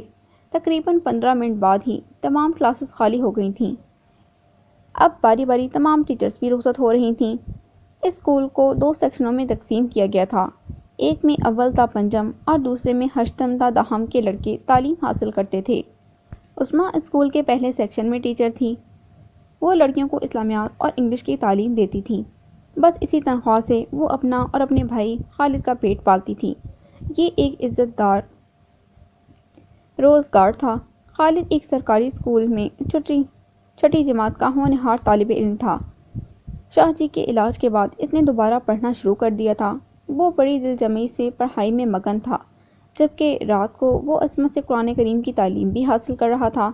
اس کا اسکول گھر کے پاس ہی تھا، جبکہ اسما کو 1-2 بازار کراس کرنے پڑتے تھے۔ خالد خود ہی گھر پہنچ جاتا تھا۔ اس کے آنے تک اسما نے کھانا تیار کر کے رکھا ہوتا تھا۔ وہ دونوں بہن بھائی اکٹھے کھانا کھاتے تھے۔ پھر کچھ دیر آرام کرنے کے بعد خالد ٹیوشن پڑھتا اور بعد میں تھوڑا وقت کھیل کود میں گزار کر واپس گھر کو آ جاتا۔ اسی طرح شب و روز گزر رہے تھے۔ 2.5 مرلہ کا ڈبل سٹوری مکان تھا جو والدین کی وفات کے بعد اب دونوں بہن بھائیوں کی کل وراثت تھا۔ عثمیٰ نے بھی دوسری ٹیچرز کی طرح اپنا ہینڈ بیگ اٹھایا اور گیٹ سے باہر نکل گئی۔ کچھ دنوں سے عثمیٰ کے ساتھ عجیب سا سلسلہ شروع ہوا تھا۔ وہ جو ہی اسکول سے گھر جانے کے لیے نکلتی، ایک موٹر بائیک پر نوجوان اس کا پیچھا کرنا شروع کر دیتا۔ وہ آہستہ آہستہ چلتی رہتی، جبکہ موٹر سائیکل والا بھی کبھی آگے کبھی پیچھے چلتا رہتا۔ اس لڑکے نے کبھی بھی عثمیٰ کو مخاطب نہ کیا تھا۔ عثمیٰ بھی کبھی نظریں اٹھا کر اسے نہ دیکھتی تھی، بس وہ کنکھیوں سے ہی دیکھتی تھی کہ وہ لڑکا اس کے آگے پیچھے چکر لگاتا ہے۔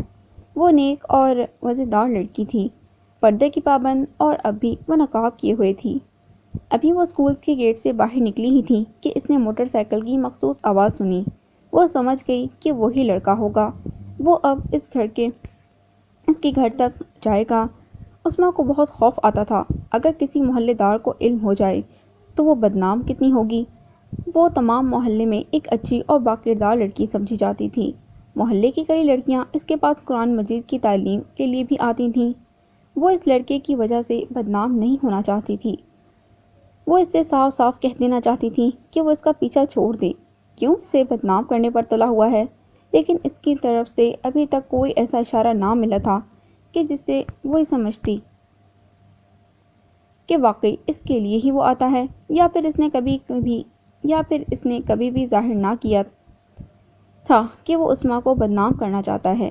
یہ عثمان کی اپنی ہی سوچ تھی اور سوچ پر پابندی تو نہیں لگائی جا سکتی۔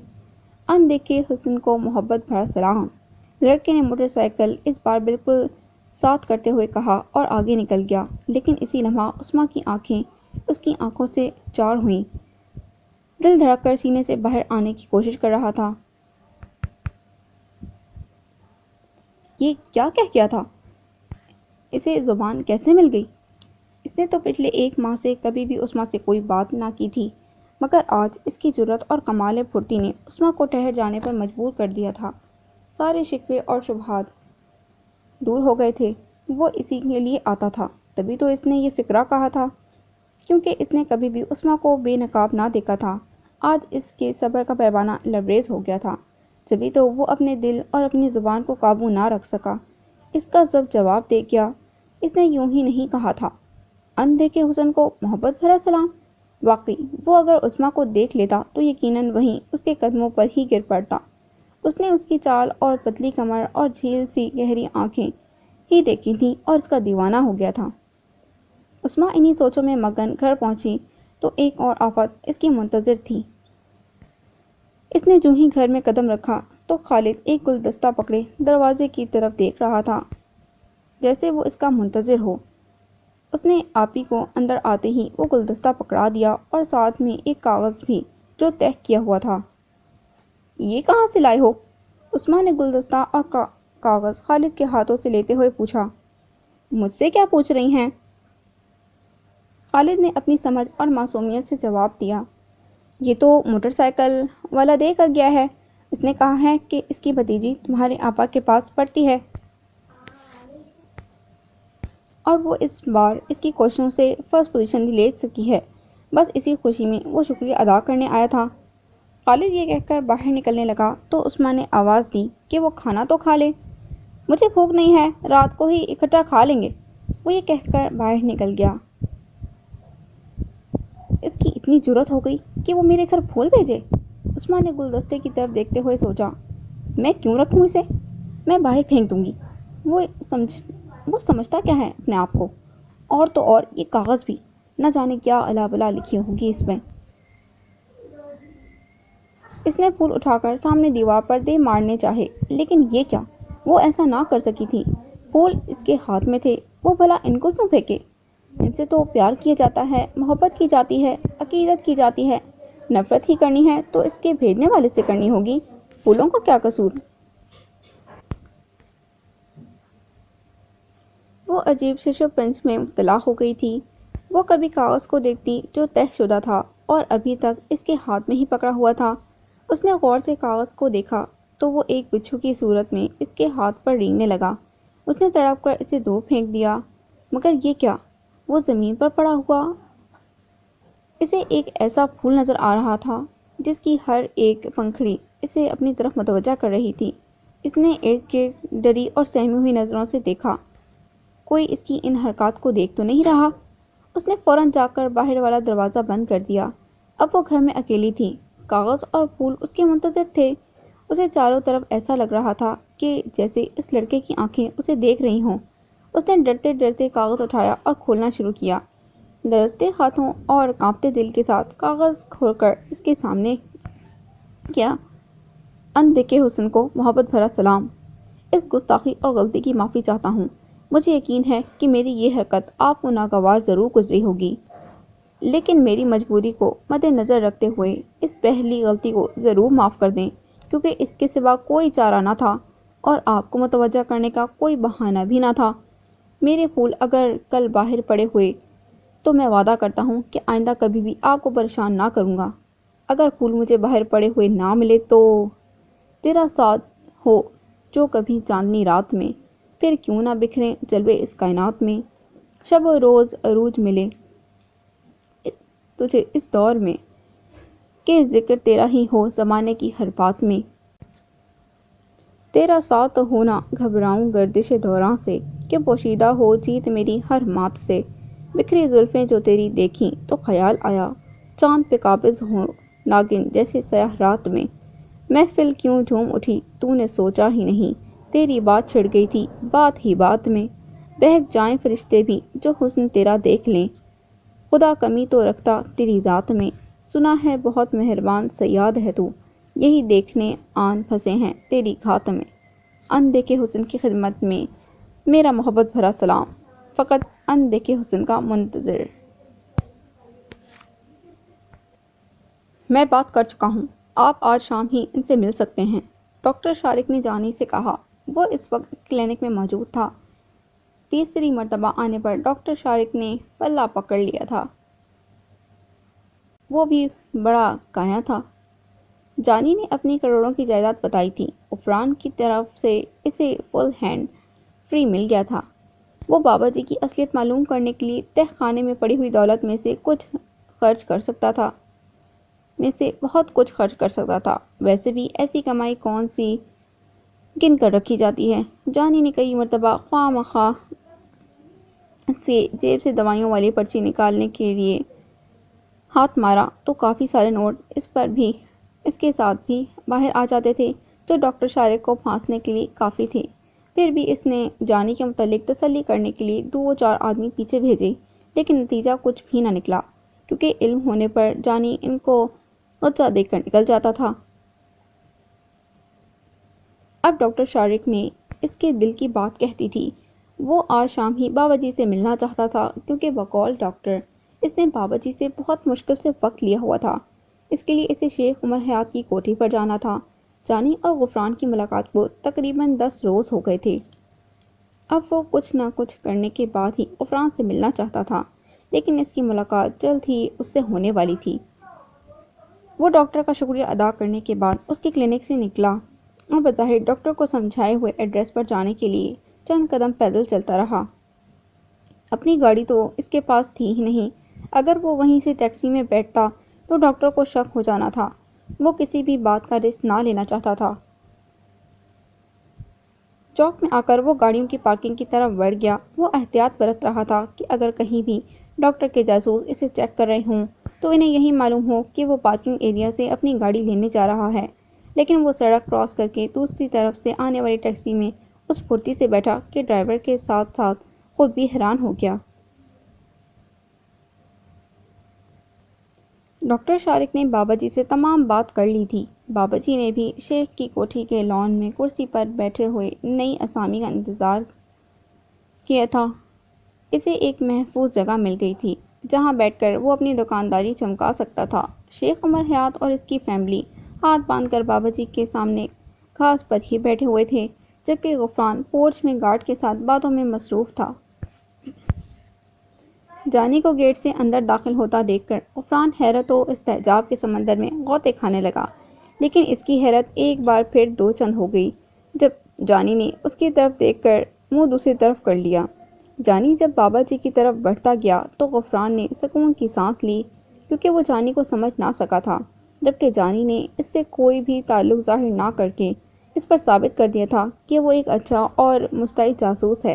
جانی نے جا کر بابا جی کے پاؤں پکڑ لیے۔ یہ منظر دیکھ کر غفران بھی اٹھ کر لان میں ان کے پاس چلا آیا تھا۔ شیخ عمر حیات، عالیہ بیگم اور ملیحہ نے بھی جانی کے چہرے پر دکھ کی غمازت دیکھ لی تھی۔ احمد باؤ اس لمحے وہاں موجود نہ تھا۔ وہ فیکٹریوں کی تعداد بڑھانے کی تگودو میں لگا ہوا تھا۔ جانی چالاک اور ہوشیار جاسوس تو ثابت ہو گیا تھا، لیکن اب جو غفران نے اس کی اداکاری دیکھی تو دل باغ باغ ہو گیا، اور وہ جانی کی اس بے ساختہ ایکٹنگ پر اسے داد دیے بغیر نہ رہ سکا۔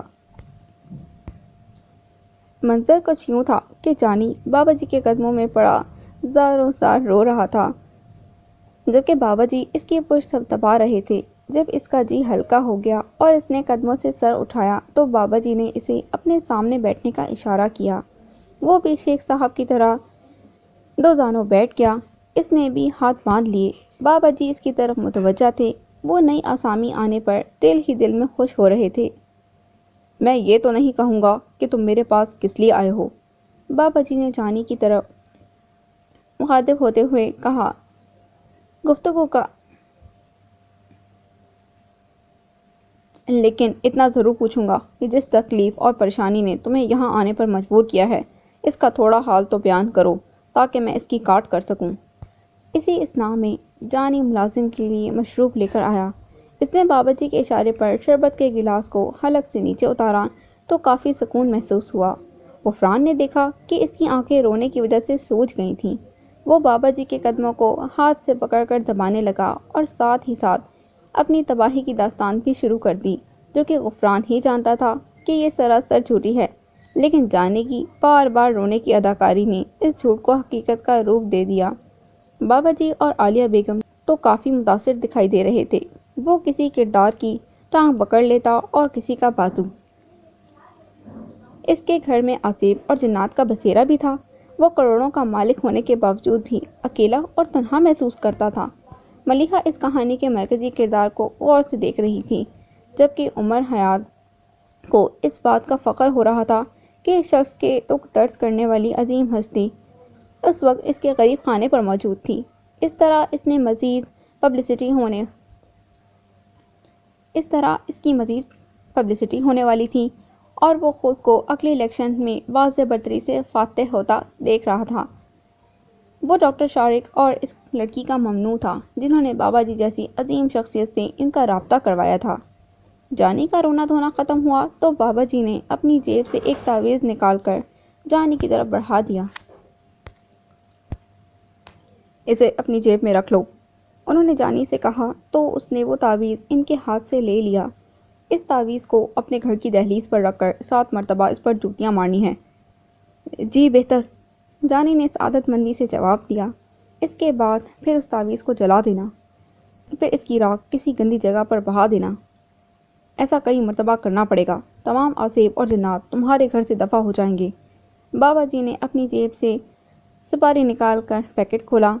اس میں سے آدھی شیخ عمر حیات کو بطور تبرک دی اور آدھی اپنے منہ میں ڈال لی، جبکہ شیخ نے بھی عقیدت سے وہ سپاری اپنے منہ میں ڈال لی تھی۔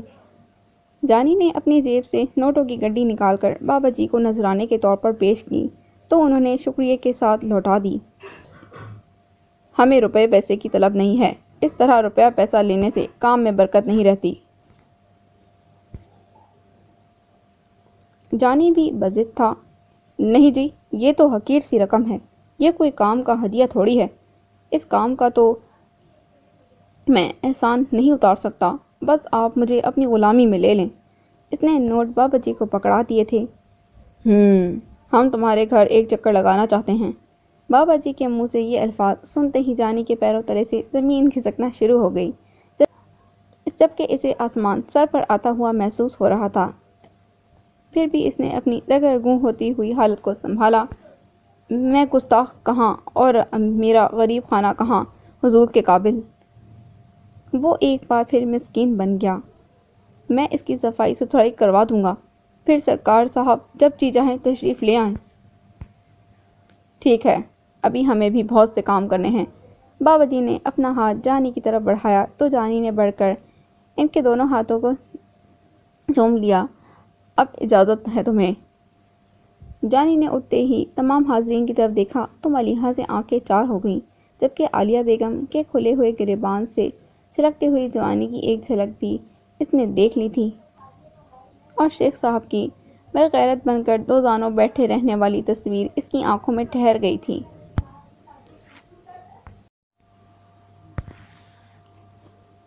اسکول اور کالج کی ہر سطح پر ہیروئن کا نیٹ ورک بچھانے کے بعد شیخ عمر حیات بظاہر تو مطمئن تھا، لیکن اور بہت کچھ کرنے کی خلش اس کے دل میں باقی تھی۔ نام پر وزراء اور حکومتی ارکان کی توجہ، خاص اور مضبوط بیک گراؤنڈ کے باوجود بھی وہ حاجی عبداللہ کو ضد نہ کر سکا تھا۔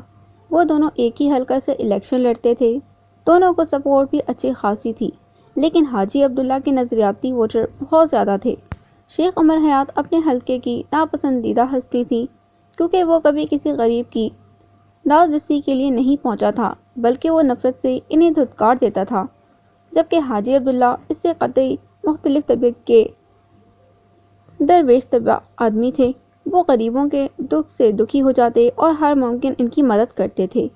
اب بھی آئندہ الیکشن میں شیخ عمر حیات کو معلوم ہو گیا تھا کہ حاجی عبداللہ کے چاہنے والے بہت زیادہ ہیں، لیکن اس نے جو بابا جی پکڑ رکھے تھے ان کی ذات پر اعتماد تھا۔ الیکشن ابھی کافی دور تھے اور ملکی حالات کو مد نظر رکھتے ہوئے گورنمنٹ نے اعلان کیا تھا کہ الیکشن کے لیے ابھی کوئی بھی شیڈول مقرر نہیں کیا گیا۔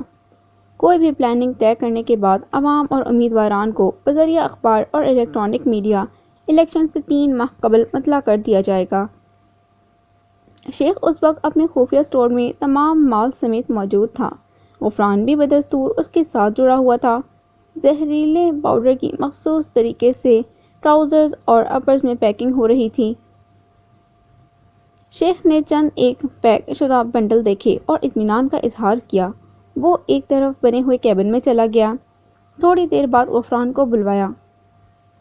تمہارے خیال میں یہ مال کتنے روز میں سنگاپور پہنچ جائے گا؟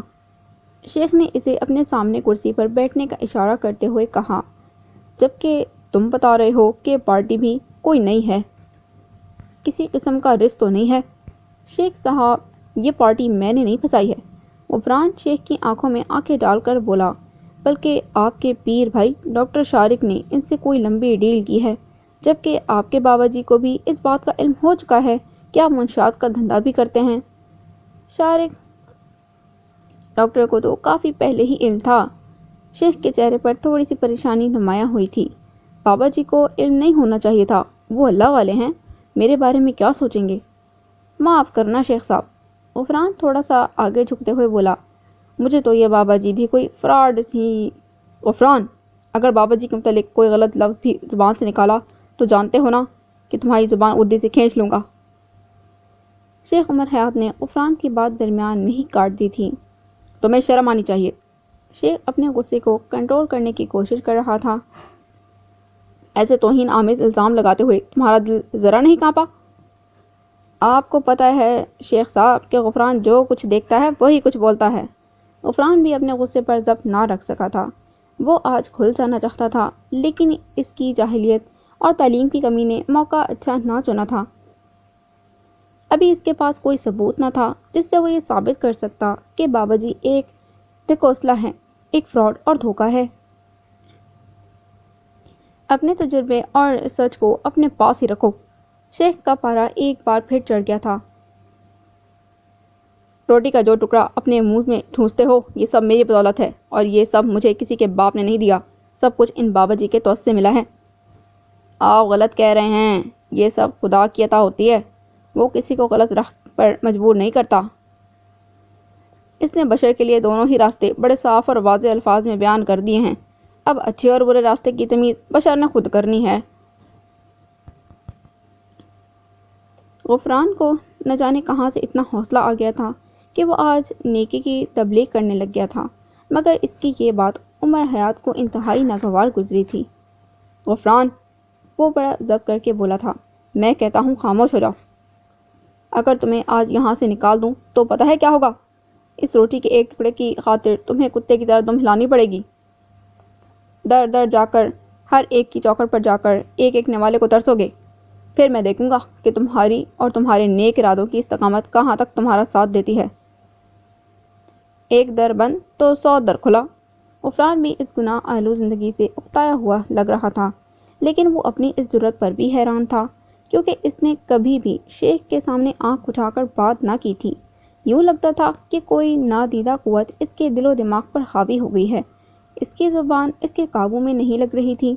وہ کرسی سے اٹھ کھڑا ہوا تو شیخ بھی غصے سے لال پیلا ہو رہا تھا۔ کتا جب مالک پر بھونکنا شروع کر دے تو اسے گولی مار دینی چاہیے۔ شیخ عمر حیات نے غفران کو یاد دلایا کہ وہ اس کا ملازم ہے، اور ایک ملازم کی اوقات ایک کتے سے زیادہ نہیں ہوتی۔ اب اس کی موت گولی سے ہی ہوگی۔ کتا اپنے مالک پر تبھی بھونکتا ہے جب وہ محسوس کرے کہ اس کا مالک بھی کتا بن گیا ہے۔ غفران نے بھی ترکی بترکی جواب دیا۔ جواب کیا تھا؟ شیخ عمر حیات کی ذات پر ڈائریکٹ حملہ تھا۔ اس پر بھی وہ چپ نہ ہوا تھا۔ اس کے اندر کا لاوا ایک بار پھر ابل پڑا تھا۔ حالانکہ شیخ کے تعلقات کی نوعیت اور پہنچ سے اچھی طرح واقف تھا، وہ آج اپنے دل کا غبار نکال لینا چاہتا تھا۔ خدا اور رسول صلی اللہ علیہ وسلم کی راہ چھوڑ کر ایک گھٹیا اور فراڈیے پر اعتقاد کر رہے ہو تم؟ وہ اب آپ سے تم پر آ گیا تھا۔ یاد رکھنا شیخ، جس رزق کو تم نے اللہ کی بجائے اس بابا کی توسع اور فضل بتایا ہے نا، ایک دن اسی رزق کے لیے گلیوں میں بھونکتے پھرو گے۔ اس کی لاٹھی بے آواز ہے، ڈرو اس سے، اس کے قہر سے۔ میں نے لوگوں کے گھر اجاڑنے میں تمہارا ساتھ دیا ہے، لیکن آج میں یہ ذلت کی نوکری چھوڑ کر جا رہا ہوں۔ وہ یہ کہہ کر کیبن سے باہر نکلنے کے لیے مڑا تو شیخ کی آواز نے اسے رکنے پر مجبور کر دیا۔ اس نے مڑ کر دیکھا تو شیخ کے ہاتھ میں پستول تھا، جس کا رخ ظاہر ہے کہ غفران ہی کی طرف ہونا تھا۔ یہاں سے زندہ جانے کے لیے ایک ہی راستہ ہے غفران، وہ پستول غفران پر تانے ہوئے کہہ رہا تھا۔ اس کا چہرہ غصے کی شدت سے لال بھبوکا ہو رہا تھا۔ وہ راستہ شیخ عمر حیات کی دوستی کا۔ اس نے بات تو کہہ دی، مگر غفران پستول سے ڈرنے کی بجائے کہہ کے لگانے لگا۔ شیخ صاحب، میں نے کہا تھا نا کہ کتا اپنے مالکوں پر تبھی بھونکتا ہے جب وہ محسوس کرے کہ اس کا مالک بھی کتا بن گیا ہے۔ وہ اپنی ڈب سے ریوالور نکالتا ہوا بولا، تم تو کبھی کبھار اس جگہ پر آتے ہو، یہ کیبن اور تمہارے کارندے میرے استعمال میں رہتے ہیں۔ اس پستول میں کبھی بھی کوئی گولی نہ بھری جا سکی تھی، کیونکہ اس کی ضرورت اور نوبت ہی نہ آئی تھی۔ غفران کے اس انکشاف پر شیخ کی پیشانی پر پسینے کے قطرے نمودار ہو گئے تھے، لیکن گھبرانے کی کوئی بات نہیں۔ غفران پھر بولا، میں وعدہ کرتا ہوں کہ تمہارے اس کاروبار سے جڑی ہوئی ہر بات یہیں چھوڑ کر جا رہا ہوں۔ اس بات کا بھی وعدہ کرتا ہوں کہ کبھی بھی کسی کو تمہاری ذات سے متعلق کوئی بات نہ بتاؤں گا۔ وہ کچھ دیر کے لیے رکا، پھر بولا، اس بات کا وعدہ بھی کرتا ہوں کہ تمہارے اس کاروبار اور خفیہ اڈوں کے بارے میں بھی کسی کو نہیں بتاؤں گا، کیونکہ حق نمک ادا کرنے کے لیے میرے پاس اس سے زیادہ کچھ نہیں ہے۔ مگر ہاں، وہ اب شیخ کی آنکھوں میں دیکھ کر مسکرا رہا تھا، اگر تمہاری طرف سے میری ذات پر کوئی مجرمانہ حملہ ہوا تو… اس نے بات ادھوری چھوڑ دی اور شیخ کو حیران پریشان چھوڑ کر باہر نکل گیا۔ کسی بھی کارندے کو اندر ہونے والی کسی بھی بات کا علم نہ تھا، کیونکہ کوئی بھی ان کی گفتگو میں دخل اندازی کی جرات نہ کر سکتا تھا۔ غفران خفیہ اڈے سے باہر نکل کر کسی محفوظ جگہ پر جانا چاہتا تھا۔ وہ ہنس رہا تھا کہ جب شیخ پستول چیک کرے گا تو گولیوں سے بھرا ہوا ملے گا، تب اس کی حالت دیدنی ہوگی۔ یہ ایک بہت بڑا نفسیاتی داؤ جو غفران نے شیخ کو اس لمحہ مات دینے کے لیے استعمال کیا تھا۔ غفران دروازہ کھٹکھٹائے جانے پر چونک اٹھا۔ اس کے سامنے چلنے والی تمام فلم ختم ہو گئی تھی۔ وہ فوراً چارپائی سے اٹھنا چاہتا تھا، مگر اس کے جسم سے اٹھنے والی چیز اس کا دماغ معاف کر رہی تھی۔ وہ ہمت کر کے آہستہ آہستہ چلتا ہوا دروازے کے پاس آیا تو عین دروازہ کھٹکھٹانے والے پر سخت غصہ آیا، کیونکہ ایسا لگتا تھا کہ دروازہ توڑ دیا جائے گا۔ کہیں پھر تو پولیس نے آ گئی، اس نے اپنے آپ سے پوچھا، مگر تب تک وہ دروازہ کھول چکا تھا۔ مگر سامنے عصمت کو دیکھ کر اس کا سارا غصہ رفع چکر ہو گیا تھا۔ عصمت بھی شرمندہ دکھائی دے رہی تھی۔ اسے شاید غفران کے دروازہ کھولنے کی توقع نہ تھی۔ جی کہیے، غفران نے مختصر سا سوال کیا۔ وہ بھی عصمت سے نظر ملا کر بات نہ کر سکا۔ میں ماجی سے ملنے آئی ہوں، وہ بڑی نزاکت سے بول رہی تھی۔ انہوں نے کہا تھا کہ دوپہر کو تم آ جانا، شاجی کے پاس چلیں گے۔ یہ کہہ کر اس نے نظریں جھکا لیں۔ آپ اندر آ کر انتظار کرنا چاہیں تو بسم اللہ۔ وہ دروازے سے ایک طرف ہٹ گیا۔ ماجی گھر پر نہیں ہیں، وہ کسی کے گھر گئی ہوئی ہیں۔ غفران کی نگاہیں بدستور جھکی ہوئی تھیں۔ نہیں، وہ اپنے دوپٹے کو بل دے رہی تھی، میں پھر آ جاؤں گی۔ یہ کہہ کر وہ واپس چلی گئی۔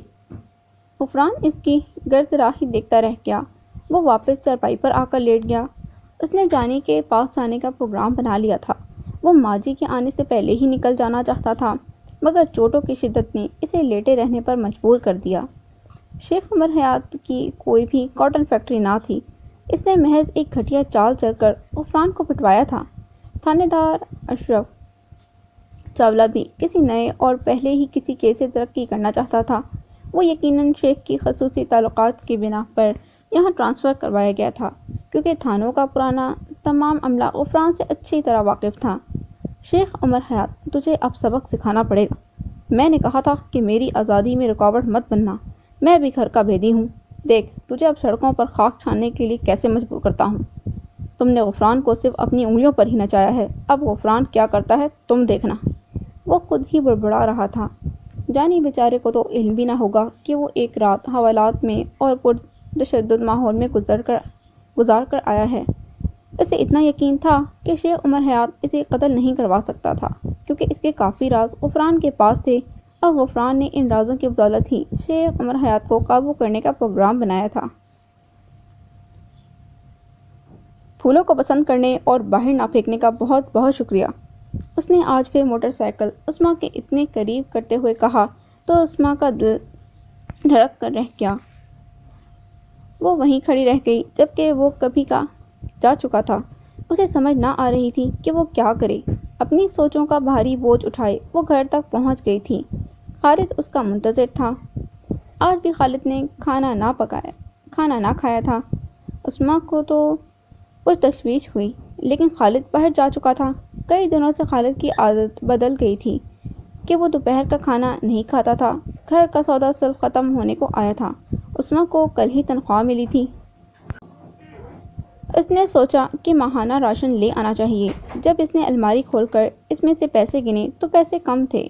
وہ یاد کرنے لگی کہ اس نے تنخواہ میں سے کوئی بھی پیسہ خرچ نہ کیا تھا، بلکہ اس کے پاس تو پچھلے ماہ کی تنخواہ سے کچھ رقم بھی بچ گئی تھی۔ پھر پیسے کہاں گئے؟ اگر چوری ہو گئے ہوتے تو چور اتنا مہربان تو نہ تھا کہ پوری تنخواہ میں سے باقی رقم چھوڑ جاتا۔ کیا خالد نے چرائے ہیں؟ لیکن خالد کو چرانے کی کیا ضرورت ہے؟ اسے تو منہ مانگے پیسے میں دے دیتی ہوں۔ وہ پریشانی کے عالم میں تھی۔ اس نے نقاب کیا اور اپنے خوبصورت وجود کو ایک چادر میں لپیٹا اور گھر کو تالا لگا کر بازار چلی گئی۔ تالے کی ایک چابی خالد کے پاس ہوتی تھی تاکہ اگر کبھی وہ اسکول سے جلدی آ جائے تو باہر کھڑا رہ کر عثمان کا انتظار نہ کرتا رہے۔